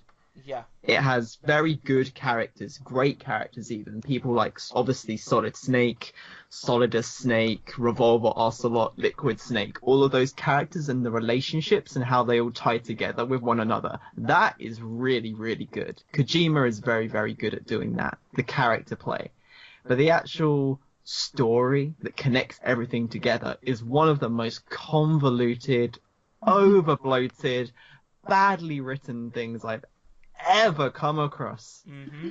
Thinking back, it's just some of the stuff I'm just thinking like, why are you just writing it like this just to do the craziest thing possible, just to go completely off the wall and throw everything at everyone out of the blue, just bombard us with absurdity. That's what many of those 3 Metal Gear games seem to me. Metal Gear is at its best when it's standalone and it's just like Metal Gear Solid 3 or even like Metal Gear Solid Peace Walker, I feel like the earlier games in the chronology are much better because they don't have all of the plot lines threaded through. And as you get further and further along the series, until you eventually get to 4, I feel sorry for my old housemate, who is also called Sam, to bring another Sam into the mix right now. His first ever Metal Gear game was number 4. And he only managed to play 2 hours because he didn't understand what the fuck was going on. So he got past one cutscene then? Yeah, he managed to get past one cutscene. And I think also that game is another instance of what, like, me and Sian were discussing with Final Fantasy 15 and whatever other game I brought up, which I've forgotten now. Whatever that game was. Yeah, it was Metal Gear, wasn't it? I'm an idiot. Yeah, it was Metal Gear. You just watch the story, and then you play like some stealth stuff, and then you spend another 20 minutes watching another cutscene. Then you go and shoot some people and take down a boss, whether you do get a bit of story from the bosses, but then you go and play for another stealth section, and then you're rewarded, in air quotes, with an hour-long cutscene. The story and the gameplay are kind of separate entities. And for me, to have a truly great video game story like Sam's your Spec Ops The Line example, the two need to work together. You need to approach it as both a game and a story and combine them into one. And that's something that Metal Gear just can't do. It just can't do it. And it pains me to say this. It really does. I feel like I'm betraying 10-year-old Sam deep down in my heart. He's crying his eyes out like, why are you being so mean about my favorite game? But I have to. Yeah, I'm like, no, Sam, get back in there. Go to bed. You are wrong. How dare you? And I will always love the series. I love all of the games, each in their own way. But when I'm looking at it, trying to be a bit more objective, yeah, I have to admit to myself that Metal Gear's overall story is shockingly bad. Yeah, I think a couple of games I found to be quite bad. A couple from a few years ago. Aliens Colonial Marines. I mean, in its entirety, that game was just shockingly bad. Shockingly bad. Someone even filed a class action lawsuit. I remember that. For false advertising, which I can almost see. Sega paid a tentative settlement of $1.25 million, it said. Wow. So it was just awful. The game was, as I said, really buggy. The AI was, it was AI, artificial intelligence. It was lacking the intelligence side of it. And the story to go with it was, it was like, yeah, we want to be an alien story, but we also want to forget everything that's happened in the entire franchise, practically.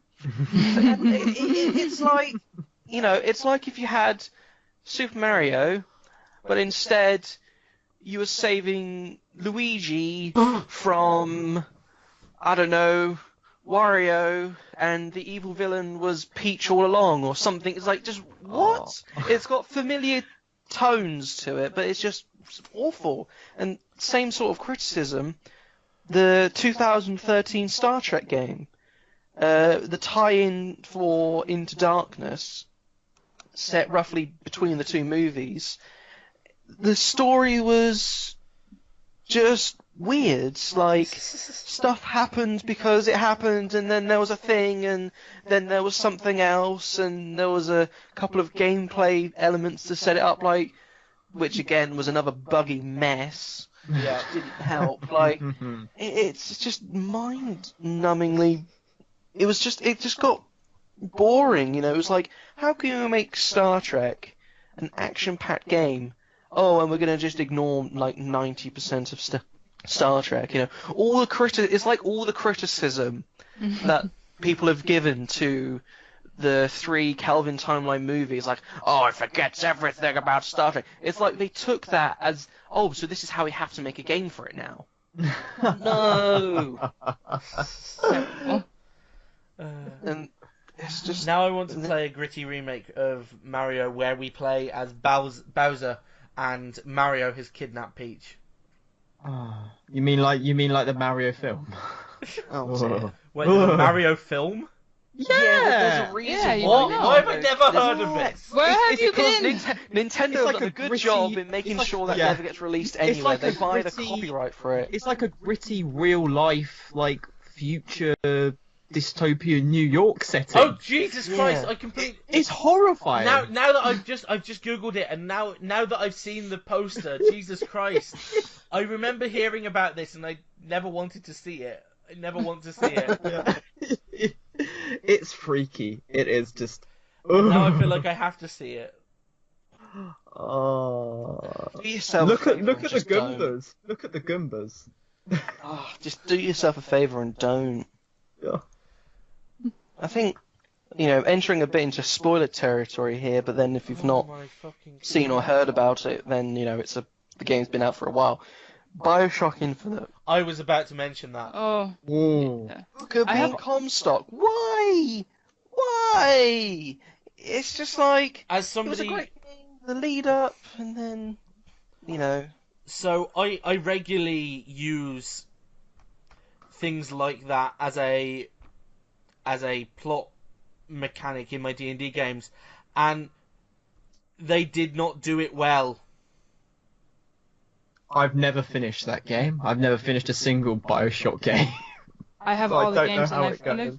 yeah, I have all the games, but I haven't played. My backlog is huge. I'm sorry. The gameplay, I just cannot get past those shooting mechanics. Yeah, they're Or- just oh god, don't.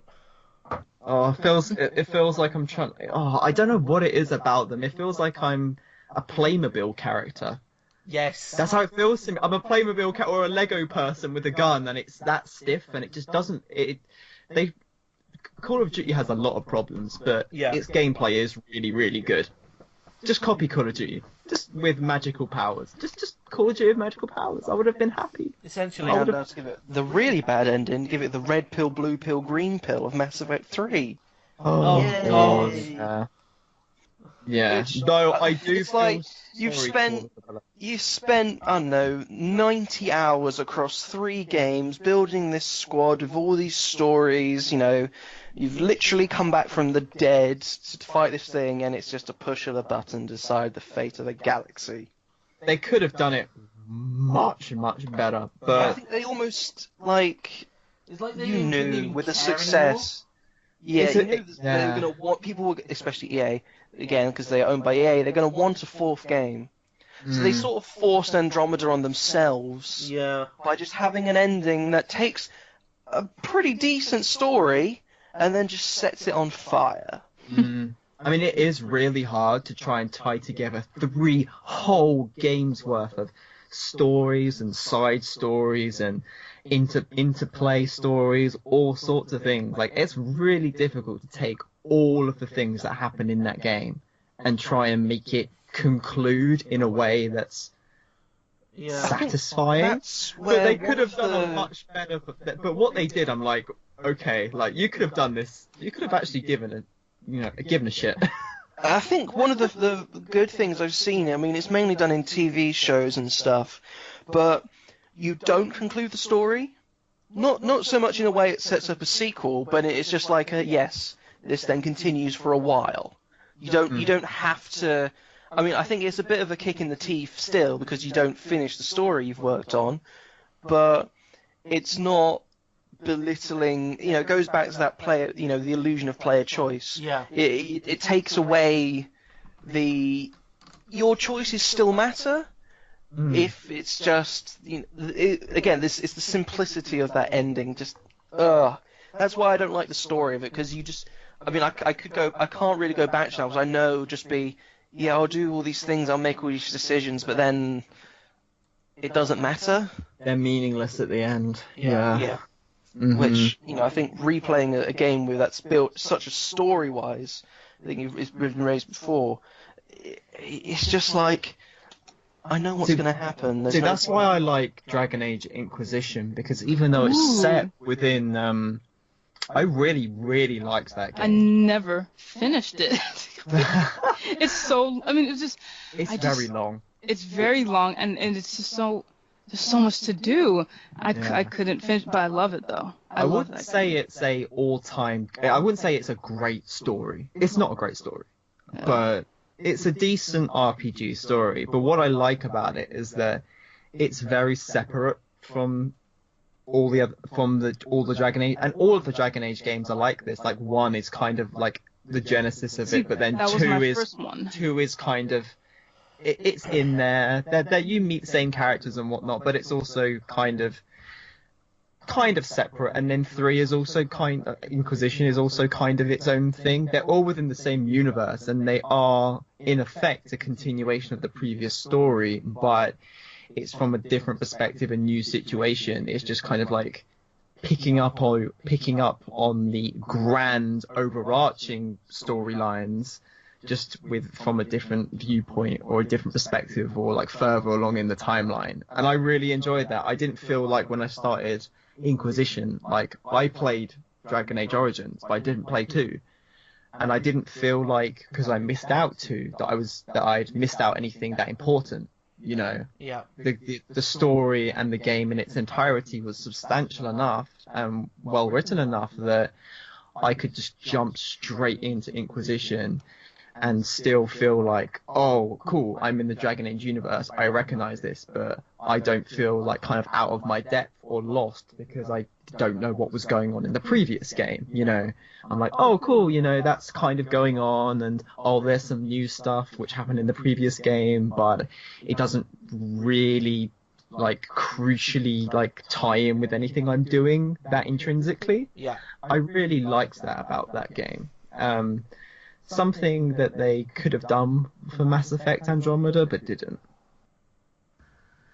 But I think that's just because how, like we just said, the whole Mass Effect trilogy ends. They don't really allow that kind of sort of situation to happen in Mass Effect Andromeda. Whereas with Dragon Age, they do, and I really appreciate them. And I hope we get a Dragon Age 4, and it does a similar kind of thing. Because that's a really good series. Underrated, I think, as well. Yeah, I only played the Inquisition. That was my first one, but I really enjoyed it. It was just, there was just a lot to do, and I was getting to the point where I could slowly defeat dragons. It was getting pretty cool. Defeating those dragons is when you finally take down your first dragon. You're like, hell yeah, baby! Now the game is starting. Woo! I know, it was great. Oh man, yeah. I don't think I've ever really just played a bad story. It's just very maybe hard to tell a bad story. Yeah, I don't think I've ever really played. Just maybe gameplays that aren't so good that they kind of ruin the story, or maybe just not so good games, I guess. I was following, Legend of Heroes, Trails in the Sky, and I wasn't particularly liking the story, but it left you at the very end, this massive, like, cliffhanger, and I'm like, you SOBs, really? Now I have to play the second one. How dare you do that to me? So, I've never really played a bad. I guess you're right. Maybe it is difficult to tell a bad story. Yeah. What I do love, I was thinking about this the other day. I've been playing a lot of very gameplay-centric experiences, which are just like primarily gameplay-driven, you know. Yeah. Like a twin-stick shooter like Nex Machina or Sonic Mania or Judge, which I'm reviewing for the site eventually. It might be up this weekend. It might be up sometime next week. We'll see. I've been very busy, but I've realised that how important story or specifically context can be, even for a very gamey game, a gameplay-centric experience. You can have phenomenal gameplay, but to really make that experience stand out amongst its competitors, it's got to have a context around it that you not necessarily get immersed in, but is believable and well drawn up. Yeah. And I guess well written, you know, that it's set in a universe which is, you know, you come to kind of appreciate, and you get it. You get what's going on. The stuff you do in the gameplay ties in with how the world looks and like how the world is set up, where the game is taking place. I think the argument between what's more important, gameplay and story, I always think that games are games. Gameplay is always very important. I think is always the most important aspect, but story is far more important than people give it credit for. And if you want to truly get great game, even if it's just a gameplay focused game, you need to have that story context there.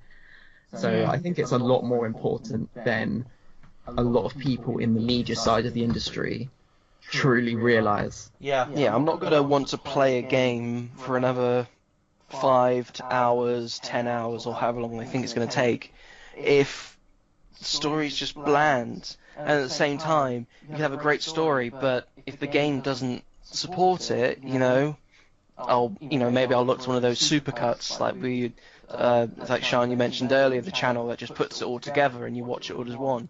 But at that time, I might as well just go back to watching TV. It's a lot cheaper than spending all that money on a video game. And, after you go through a few Steam sales and or Humble bundles,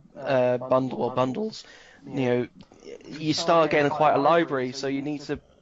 Most of it's just rubbish, but then if you can find a gem in there where it's got a good story, some very nice gameplay, then I can enjoy that for hundreds and hundreds of hours. Or if it's one of those big strategy games or something like that, or it's got just a big modding community, then you can then fall back on fans of the series or fans of making mods or whatever to make their own really good content. Like I've seen Fallout 4 recently, I was playing some of that, and the stuff that people have put in, well, all of the Fallouts really, and stuff like that, where people have made entire factions, campaigns, different stories, and voiced it professionally themselves and with other people.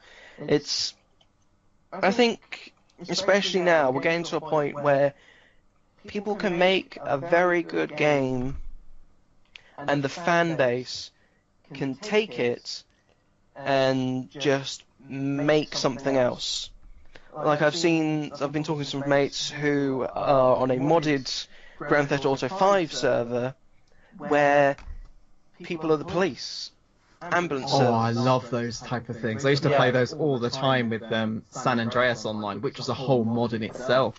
They created a whole... That was amazing, and you could do like police stuff, and you can like buy property and all kinds of crazy stuff. And you're like, wow. Yep. Blows my mind away.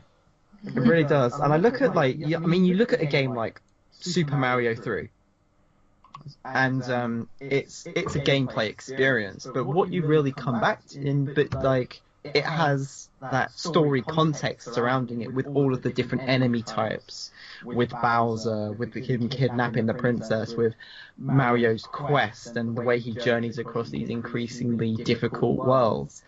If you took out the interesting enemies, if you took out the basic kidnapping plotline, even the game would not be the same, even if it still had the amazing Mario gameplay. Yeah. It wouldn't be the same experience without all of that story context surrounding it. Yeah. I think that's why I like the Paper Mario games, because it has that gameplay you get in most Mario games. You've got your platforming, you've got obviously the very unique paper mechanics, but the story that goes with it as well. It's funny and it's just interesting and charming. Very charming. It's a very unique thing that you see. We see with quite a few Nintendo games. I mean, because partly I think they've got a younger core audience. So I think for them, they will want to have games with a story because that's what they've seen have kept people interested in playing. Mm-hmm. So sometimes, yes, the gameplay can fall on the downside, but when you get the combination of gameplay and story, you can just they're the games that you see people, speed running and playing and doing for years and years and years and years. Inside, for me, is a game that achieves that balance. Don't know if any of you have played it. I haven't. It's by the creators of Limbo. Yeah.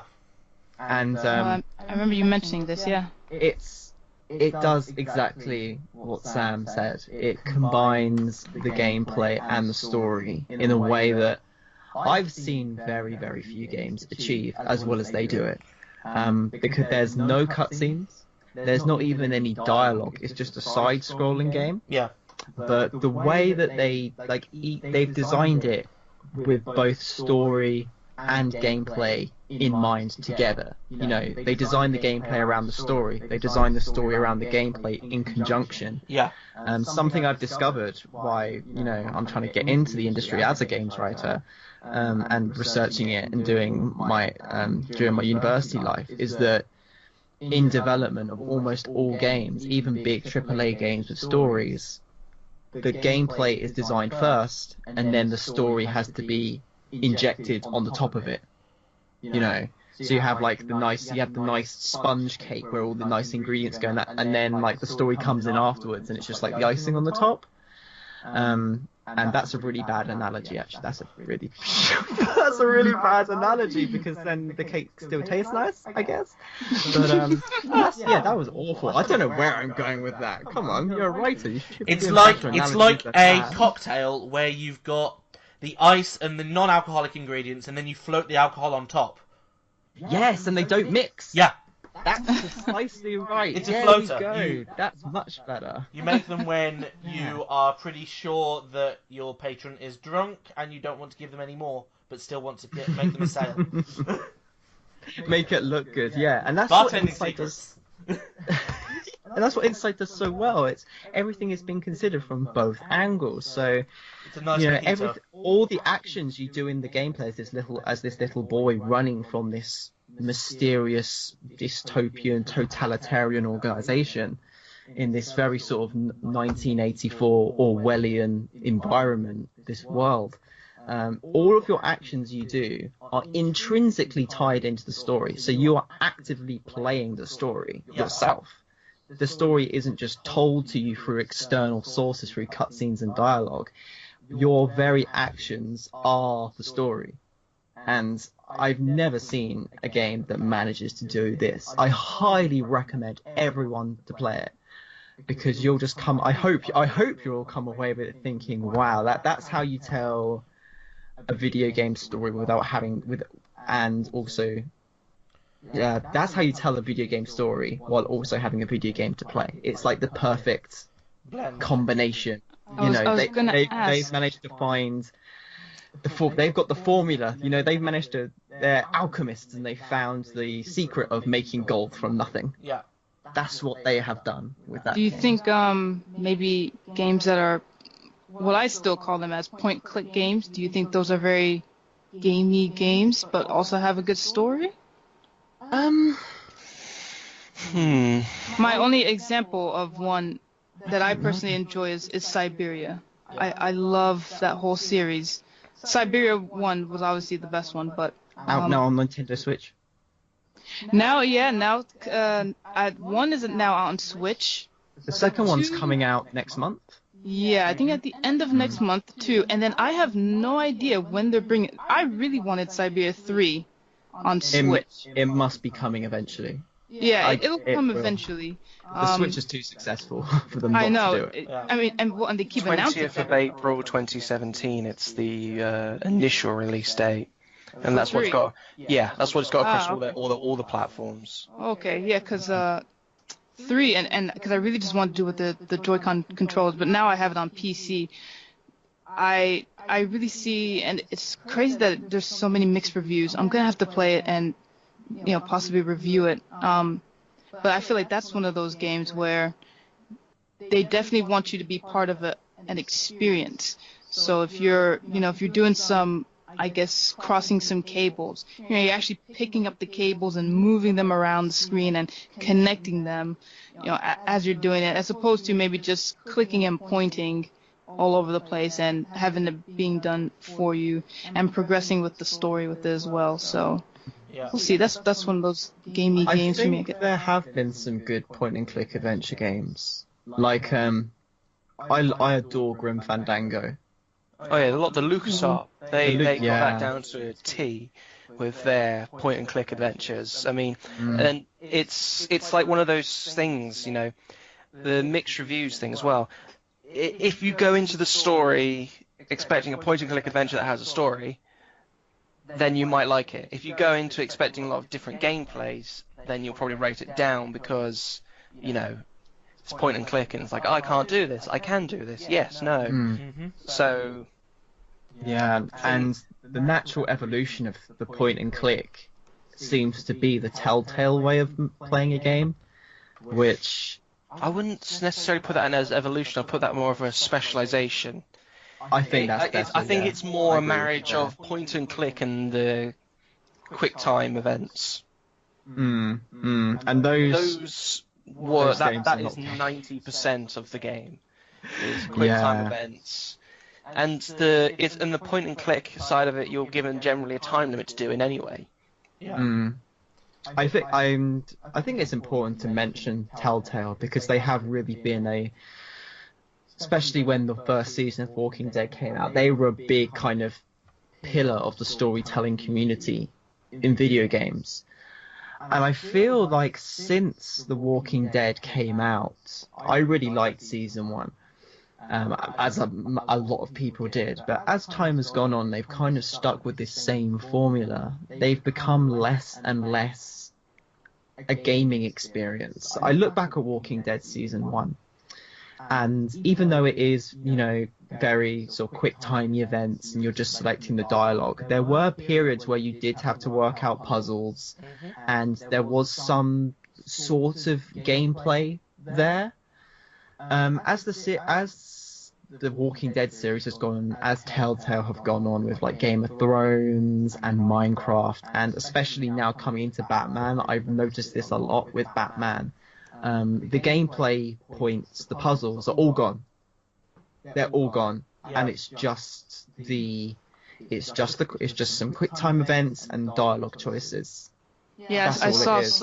I saw someone play one of the Batman from Telltales, and I'm like, this doesn't look very interesting. It just, I mean, all they were doing was clicking a bunch of story options, and I think he was also kind of a bit of a detective as well, and so maybe there was some gameplay features, but for the most part, I was like, I've seen people play the Batman series. I think I've seen people play the Arkham Knight one, and I'm like, that made me go, wow, that's interesting. You're actually, you know, kind of, I guess, flying around and all these things that Batman does, but from the Telltale ones, I'm like, this is kind of lame.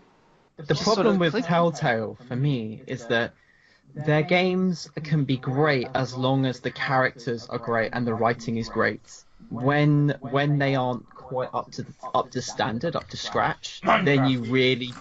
yeah, Minecraft, Game of Thrones... Walking Dead Season 3 is not very good. Is not very good at all. The characters aren't great, and the writing isn't fantastic either. It's not bad, but I think for me the characters are what really bring that game down. There aren't because Clementine isn't even the main character, and she's the only one I cared about. And most of the time you're playing as someone completely different. And like I've played like 2 whole seasons already, and you're trying to make me care about someone else randomly now. Yeah. Why? And it's the same Walking Dead storyline as well. It's we go to a settlement. Oh, they seem nice. Oh, there's something a bit shifty about this. There's Another a crazy settlement needs your person in help. charge, and then the settlement falls apart and everyone moves on. It's the same Walking Dead storyline we've seen in the comics and the TV shows. Yeah. But Okay, can I ask something though about that? So, I just want to ask something. So I've never played any of the Walking Dead or what's the other one? The Life. What's the other one that they do? That you're also reviewing on? That's episodic. Life is Strange. That's not them. Yeah. Oh, okay. Well, Game they do of the Thrones same. they've done. They do the whole episodic thing. Do they always charge full? Do they charge full price every time? Um, I'm so used to just buying one game and it's one story. I think I'm What- trying what to think they've of done- Life is Strange was I think £25 in total for all the episodes. Okay. They generally seem to offer the first episode for free as a taster, or they do for a limited time. They'll do it as a taster, and then you can buy like a season pass to get all of them, or you buy the individual episodes. Yeah. Is it so? You would say it's reasonably priced, right? Yeah. If you're into the games, yes. I'd say that with Telltale, it's not worth the price anymore. With Life is Strange, like I said way back at the beginning of this, Definitely. Life is Strange is still a game to me.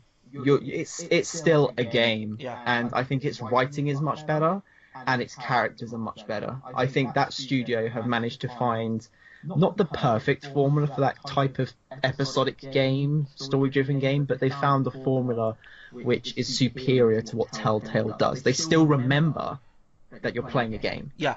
but also you want a story. And that's why I feel that they have surpassed Telltale they've completely surpassed Telltale in my eyes. Yeah.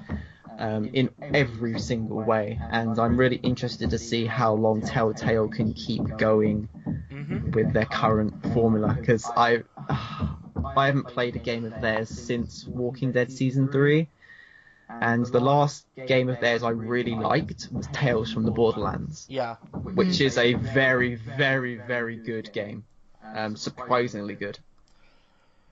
For a story-driven game set in a universe which is not about the story at all. Yeah. It's amazing. It was a miracle what they managed to pull off of that game. I was like, what? You've actually managed to make me care about the Borderlands universe from a story perspective?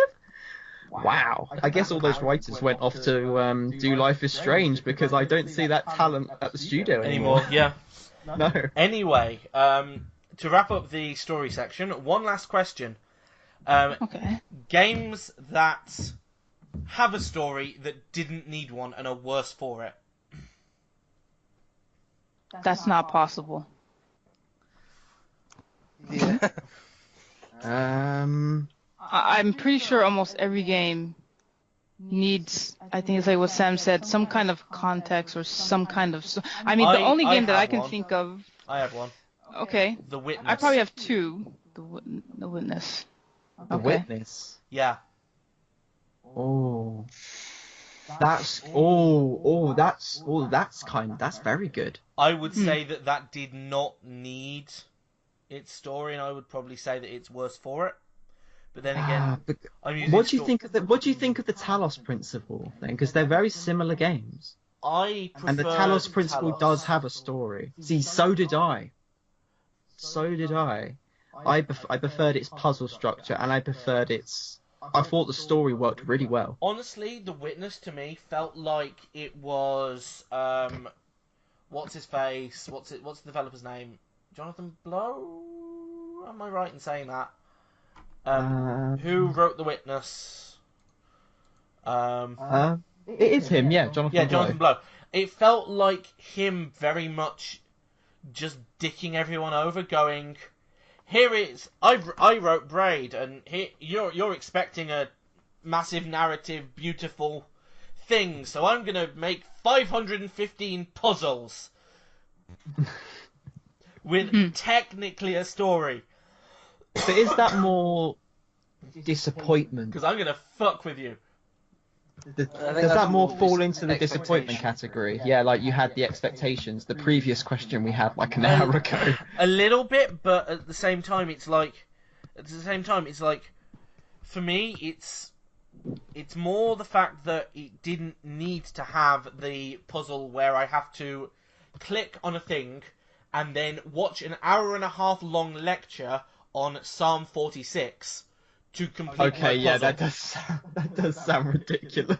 I think the didn't need games that. I think don't need a story are the majority of first-person shooters.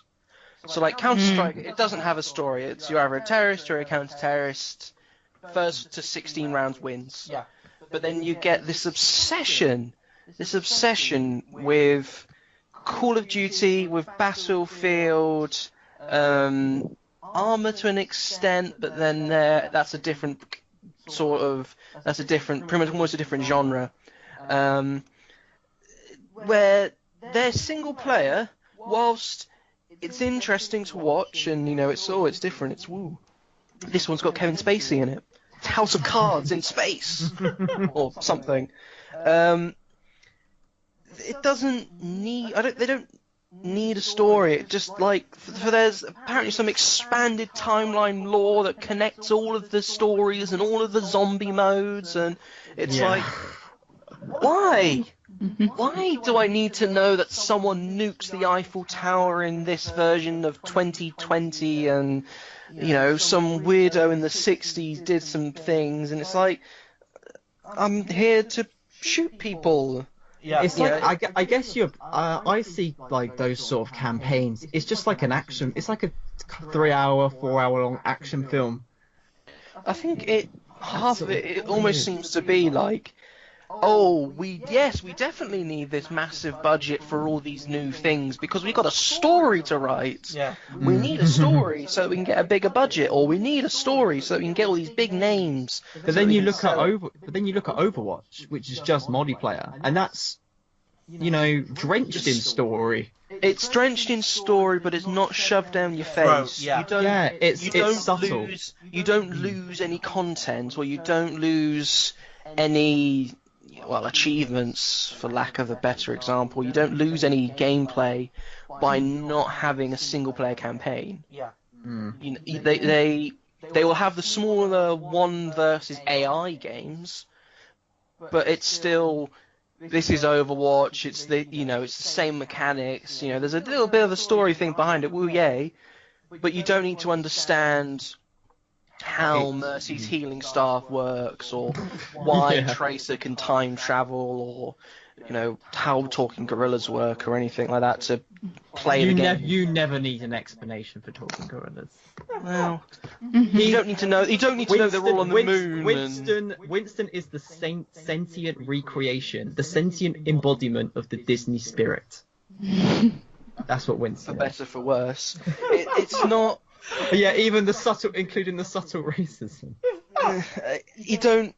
Yeah, but those sort of games, you don't need a story. That is one of those. Those are one of the few genres, like first and third person shooters, where story should just be used as a garnishing factor. I think you can. Do you mean, because you said first and third person, do you just mean those which are multiplayer focused? Because if you're going for that broad term, you'd have to discount Spec Ops, you'd have to discount like the Wolfenstein, stuff like that. Those ones are quite different in a sense. Yeah. They're more stories that have the mechanic of a first-person shooter wrapped around them. Because like the origins of the Wolfenstein series, that wasn't so much a story focus. That was, it's a first-person game where you go around shooting Nazis. Yay! That's it. That's all you need. That's the story. Yeah. But then every modern shooter now needs to have this epic thrill of a story with plot twists and changes and woo. Like even Wolfenstein to a degree doesn't need as much story as it has. Like I love the story it has. It's great. It's to the point.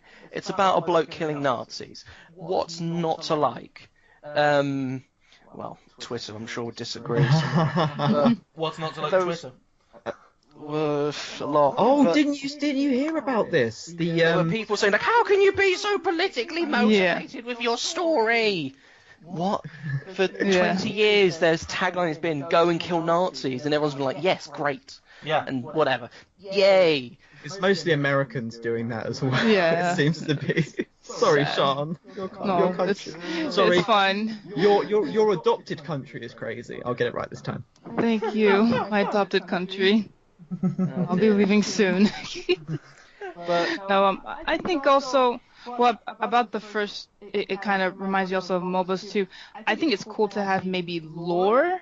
Yeah. And not so much of a story. Because I've been asked, like, is there a story to League of Legends? I look at people like, what? No. I mean, context. There's a lore, context.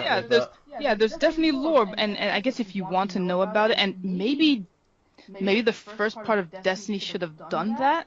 They should have just focused on lore, and not so much trying to build a story. Because I definitely felt like the first Destiny, and maybe it's the same for the second one, I felt like they tried to go for this sort of MMO story type of vibe, and it didn't work. It doesn't work in Destiny 2 either. Honestly. Yeah. I mean, they tried to put in I agree with Sam here.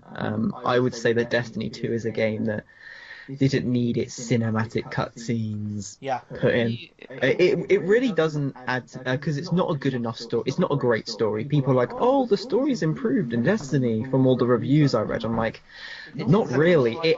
Exactly. It just has a story, kind of, but it doesn't add to the experience. It's what they should have done is just like added in more context, like with like the way the environment is, maybe like the way you're like the overall structure of the game, and that might be what you actually do.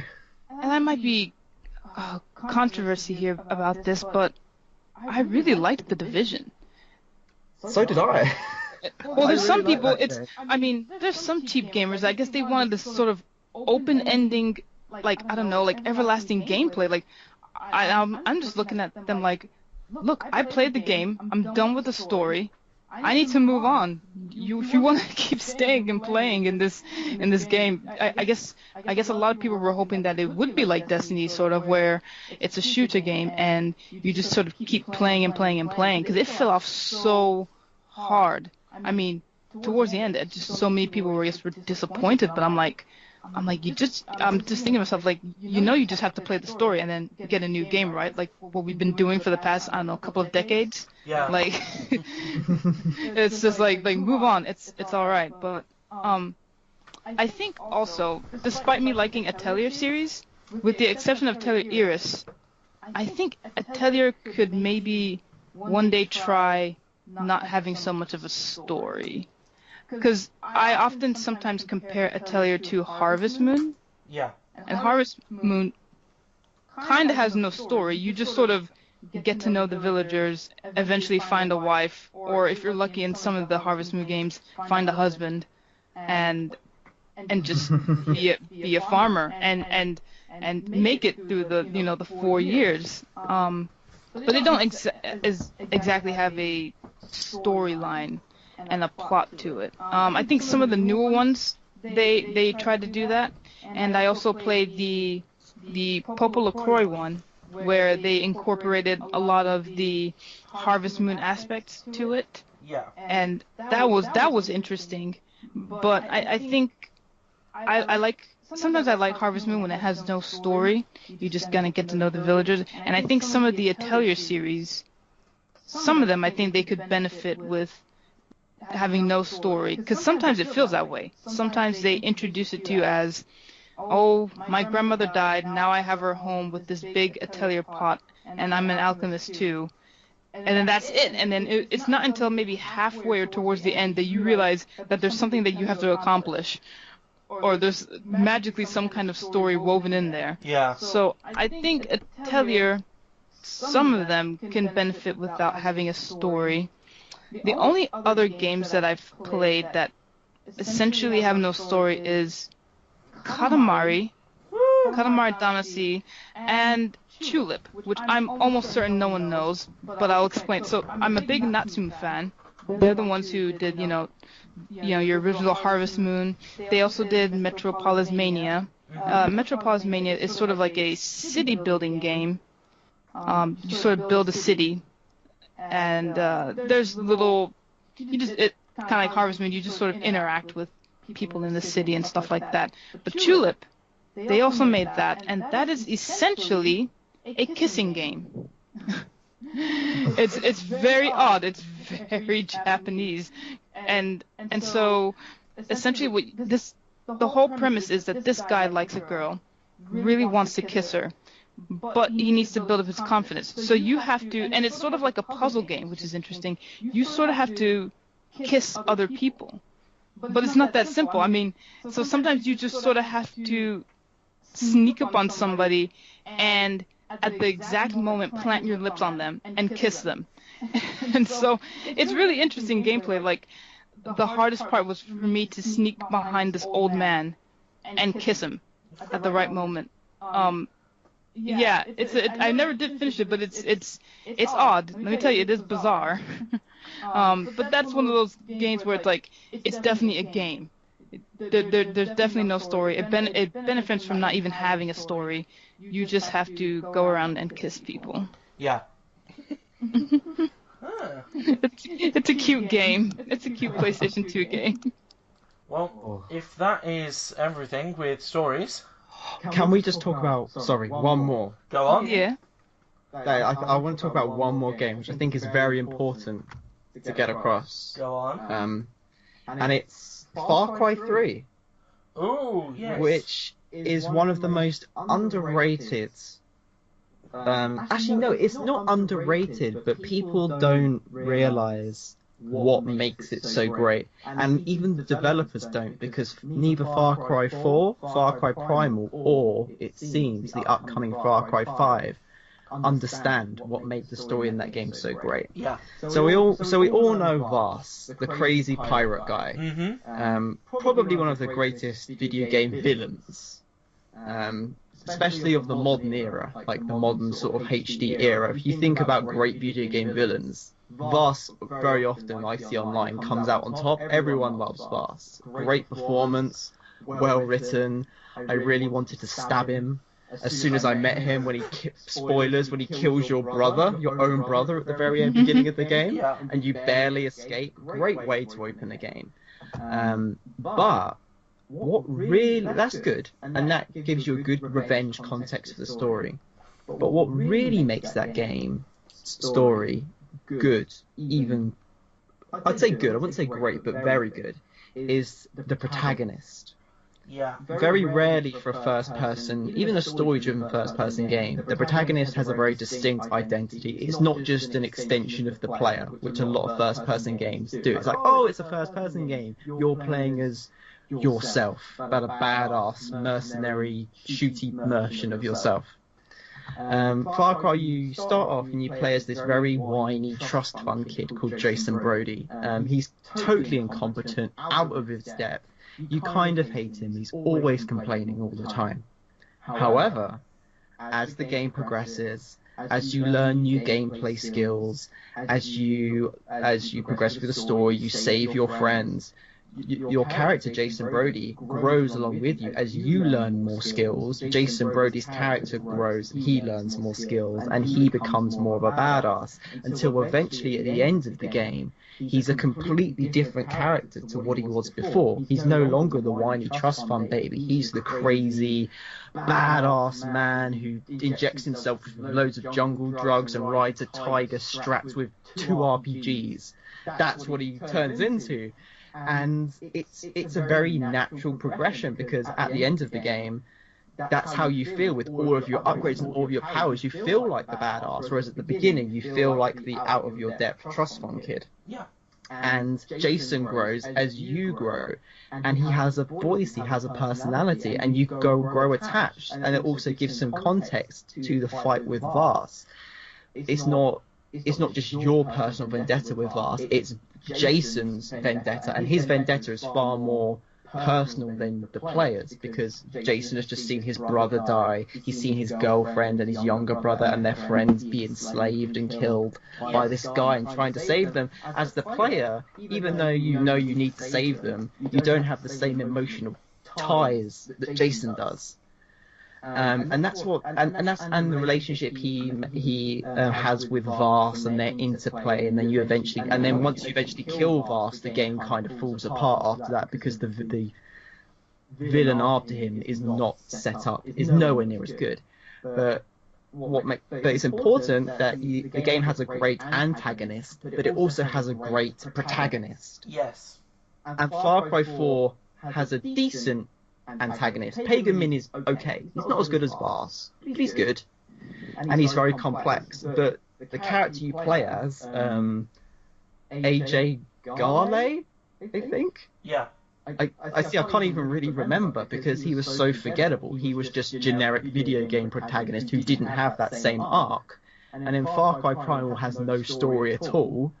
And Far Cry 5, I was really excited when they announced Far Cry 5. I was like, cool, I like the setting, it looks different, looks like it plays with, possibly it plays with race, which is always, you know, dubious in video games, but if they can pull it off in a way that kind of Mafia 3, I think Mafia 3 did it in a decent way. If they can kind of play with those themes, I'll be interested to see where they go with the setting, and especially America's current political landscape. I thought it was a very interesting setting. But then when they announced, oh, the protagonist is fully customizable, because so you can make it be you, I'm like, okay, they don't understand. Instant turn off for that game. Even though I still want to play it, I'm not excited for it like I was when they first announced it, because it seems like they don't understand. They just don't understand that you need a great protagonist, and that's what made 3 really great. The selecting of the character race in the Far Cry 5 doesn't work. The Stick of Truth, South Park Stick of Truth with the difficulty slider. I think that was just a hilarious twist, such a meta joke as well, where to make it easy, your character is incredibly pale. The very difficult, your character is black. Yeah, it's that South Park humor in a serious matter. And then there are further moments like that throughout its story as well, which can take these sort of themes and make fun of them. Almost takes the trope and subverts it. But do it in a clever way as well. Yeah. It's a clever way, yeah. Where you, it's funny, but you're also still aware of like what it's, you know, making fun of. Yeah. You know, and you're drawn. In its own way, it draws awareness to the situation. The particular issue, yeah. But yeah, I just wanted to add that about Far Cry. I think it's a very important series, especially number 3, and how they just don't seem to realise that's an example of a game which is trying to make the player feel like they have the freedom. Yeah. And it is detrimental to the experience. At least that's how I feel, that it's detrimental. Yeah. I would agree. Anyway, so shall we move on to releases? Yes. I think that's over to Sian. Releases. Alright, coming soon. On the 23rd, we have Destiny 2 Collector's Edition. On the 24th, we have Chaos Child on Vita and PS4. We have Knights of Azure 2, Bridge of the New Moon on PS4 and Nintendo Switch. We have Slayaway Camp, Butcher's Cut, PS4. The Mummy Demastered on PS4 and Switch. And let's see if I can say this right. Yomawari Midnight Shadows on PS4. On the 27th, we have Assassin's Creed Origins on Xbox One and PS4. We have Real Farm on PS4. Woo! Hey, farming! Fake, what was it? Fake Harvest Moon. Super Mario Odyssey on Nintendo Switch. We have Sword Art Online Hollow Realization for PC. We have Wolfenstein New Colossus, Xbox One and PS4. Yay for killing Nazis. We're on the 31st, Halloween, which I'm pretty sure more games are coming out than that, but we have Summon Night 6, Lost Borders, First Edition, PS4. Spooky. Yeah. All the horror games came out on Friday the 13th. Yeah, I think that's what happened. Yeah. They took advantage of that day, but not on the 31st. They were like, shall we do Halloween, or shall we do a Friday the 13th in October? Let's do Friday the 13th. Well, after all, how often is that day going to come on October? So probably in another couple of years. I guess that's why. So, and then on the 3rd of November, we have .hack GU Last Recode. That's on PS4. And we have Call of Duty World War II on Xbox One and PS4. So that's coming up in the next week or so. A lot of big games coming out now. Yeah. Yeah. Big ones. This year. Yeah. Anyone excited for any of those games? I'm personally probably excited for Wolfenstein and Mario, even though I cannot spare the money to buy them. I know. I'm thinking. I was asked by a friend to get Mario, so I might buy the Mario. Yeah. I'm not gonna buy Dot Hack because I actually have all of them. So I just need to sit down and play them all. What about Assassin's Creed? Is any because it's a reboot of the franchise? Anyone interested in? I mean, as soon as I saw in the gameplay trailer when the bloke fired the arrow and then you could manually control it like it's a drone or something, I was immediately like, oh dear. It's going to have some nice elements and some very interesting twists on historical events, as it always does. Like George Washington, the tyrant king of America, and whichever Assassin's Creed that was. Number 3. But yeah, that's the one. Thank you. But I think Sian, not Sian here, but the other Sian. She said she's buying it, so I'll probably peek ahead round the corner and say, "Oh look, there's a pyramid. Ah, nice. That's a pharaoh." I'm really annoyed with that game because they say it's ancient Egypt, yet I think there's Romans in it. And even though that's still technically, I guess, ancient Egypt, when I think of ancient Egypt, I think, before the Roman invasion. Yeah, you don't have to I think the Old Kingdom, rather than like, when I saw that, I was like, okay, so you kind of mean it's like middle, middle to more late period, I guess, of like the Egyptian kingdom. I was like, okay, I'm a little bit disappointed, but I get why they would do that. Yep. I guess, yeah. So then, what is everybody going to be playing this week? Well, I've been playing was it Sakura Wars, So Long My Love, and I did start to play Stranger Things on my tablet.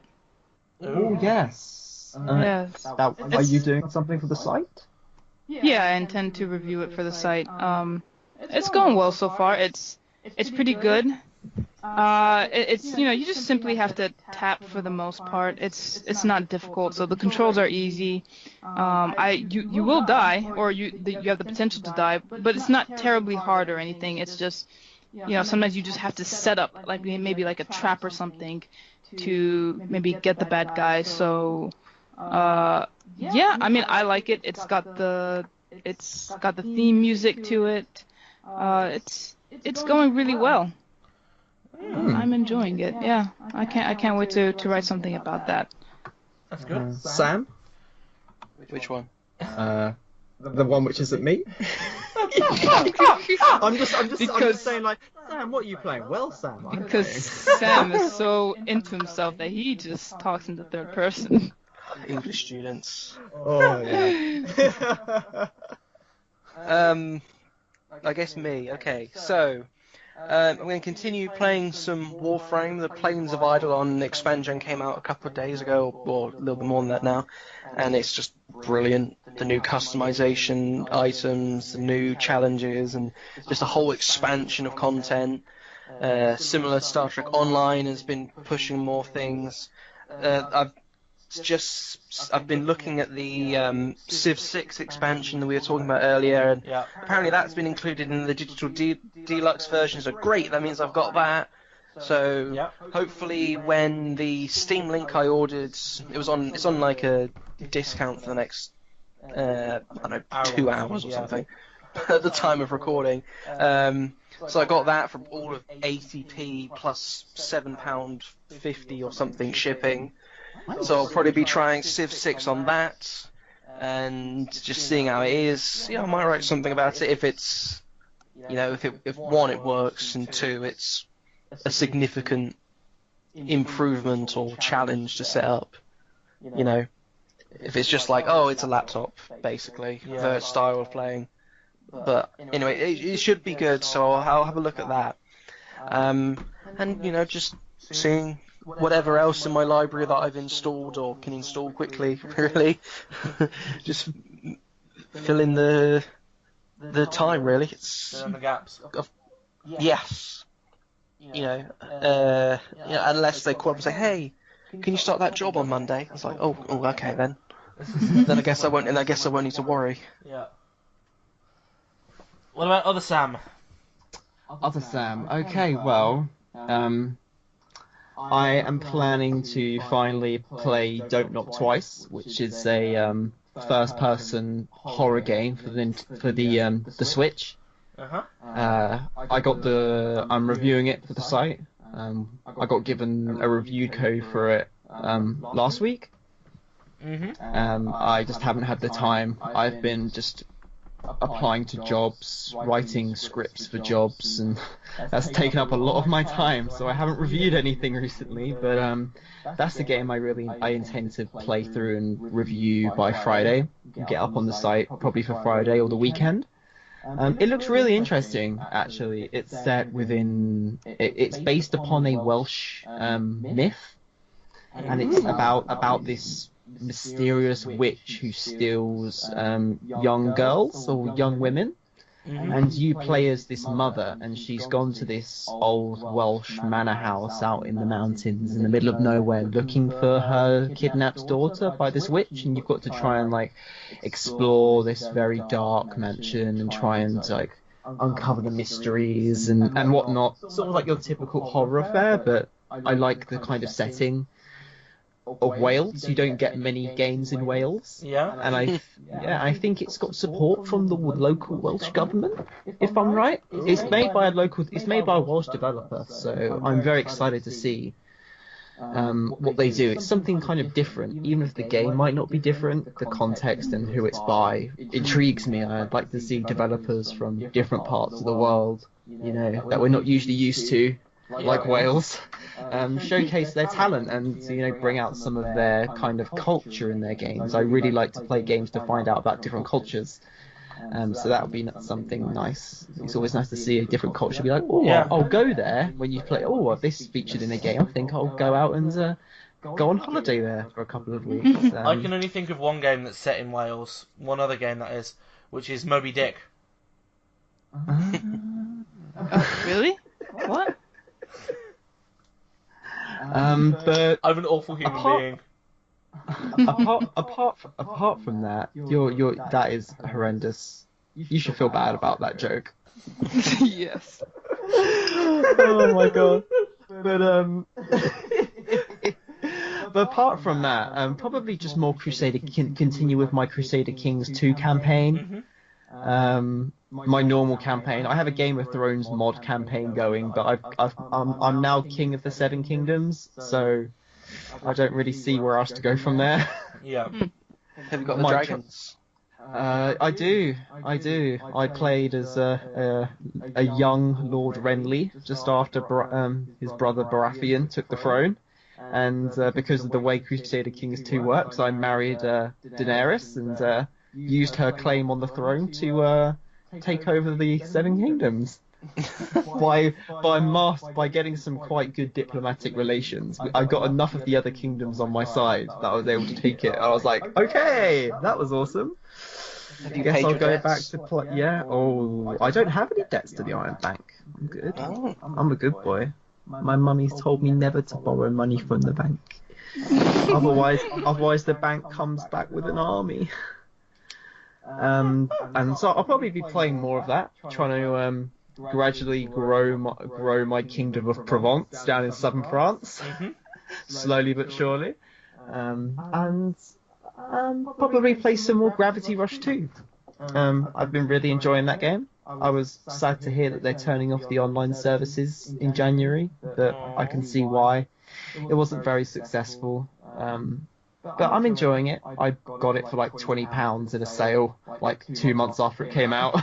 I was just sitting there in my to-do pile for a while, and I was like, hey, you know what? I'm in between jobs right now. Let's try it out. And it's really good, actually. The combat isn't great, and the camera is a pain in the arse, which you can expect when you're flying around the sky playing with gravity. It really disorientates me a lot. It's really annoying, and I don't really see how they could overcome it. I'm not I don't know enough about game design yet to be able to overcome a problem like that. But Yeah. it's a very happy game, and it's very fun just to like whiz around the world, and the story is pretty decent. I like it. It's sort of kind of twists and turns, and your character, Kat, she's different. She's very positive. She's very happy, which is a nice change from the usual broody white men with brown hair people who are usually playing video games, who are very angry at everything and don't like people at all. Kat is very happy and loves everyone, and Yeah. I just find that kind of refreshing. But that's probably everything I'm going to be playing this week. Well, I have an itch to scratch with Stardew Valley. I also want to play some Planet Coaster again. I will obviously be playing Tiny Rails on my mobile because this is an addiction. I've been playing it all podcast. Oh my gosh. I've been mobile gaming this entire time. You jerk, you've been cheating on us. Well, all I'm doing is giving you my buying and full selling stock. attention. I'm telling Mom. My podcast, I'll do what I want. Alex isn't paying attention. He's a jerk. My podcast, I'll do what I want. Anyway. Mom, Alex won't let us go on the podcast anymore. Tell him he has to let us be involved. Tell him.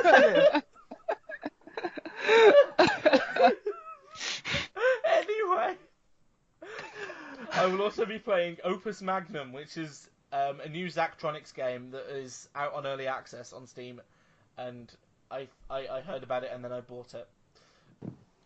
I have a problem with Zachtronics games. It's basically alchemy plus coding plus time and just yes. What else? I will probably end up playing Minecraft at some point. Oh. If I have time, considering what's currently going on, like drama. Yeah. My life is just drama right now, and it's just please don't. Yeah. So that is what I'll be having. What I'll be playing if I have time. I have to squeeze at least 3 hours of recording in. And I have to squeeze in the live stream. I'll figure it out. It'll be fine. We'll do it live. Anyway, that I think has been the CubedGamers NewsCube. Yay! Episode 4. Wait, 3, 4? Okay, we're on 4. Yay! Episode We're on 4, really, 4. really long one featuring stories. How long have we actually... Oh my god, we've been recording for like 2.5 hours. It's 5 o'clock. Yeah, I have to go, so... Hey, it's 5 for you. It's noon for me. Whoa, lunchtime. I'm more like that. I'm such a loser. I think I'm just gonna go to the gym. Anyway, so that has been the news. You mean the news? You mean to the sauna? More Yes. Hey, I'm getting on a couple machines. Then the sauna. Don't judge me. We won't judge you for doing that if you don't judge me for playing Tiny Rails during the podcast. Okay, fine. Anyway, that has been the NewsCube. I've been Wolfie with Sian and both Sams. And we will catch you either at the after podcast live stream on Tuesdays at 8:30 GMT over on Twitch, or next week on the NewsCube. And thank you ever so much for listening and stuff. Everyone say bye. Bye. Bye. Bye. Bye.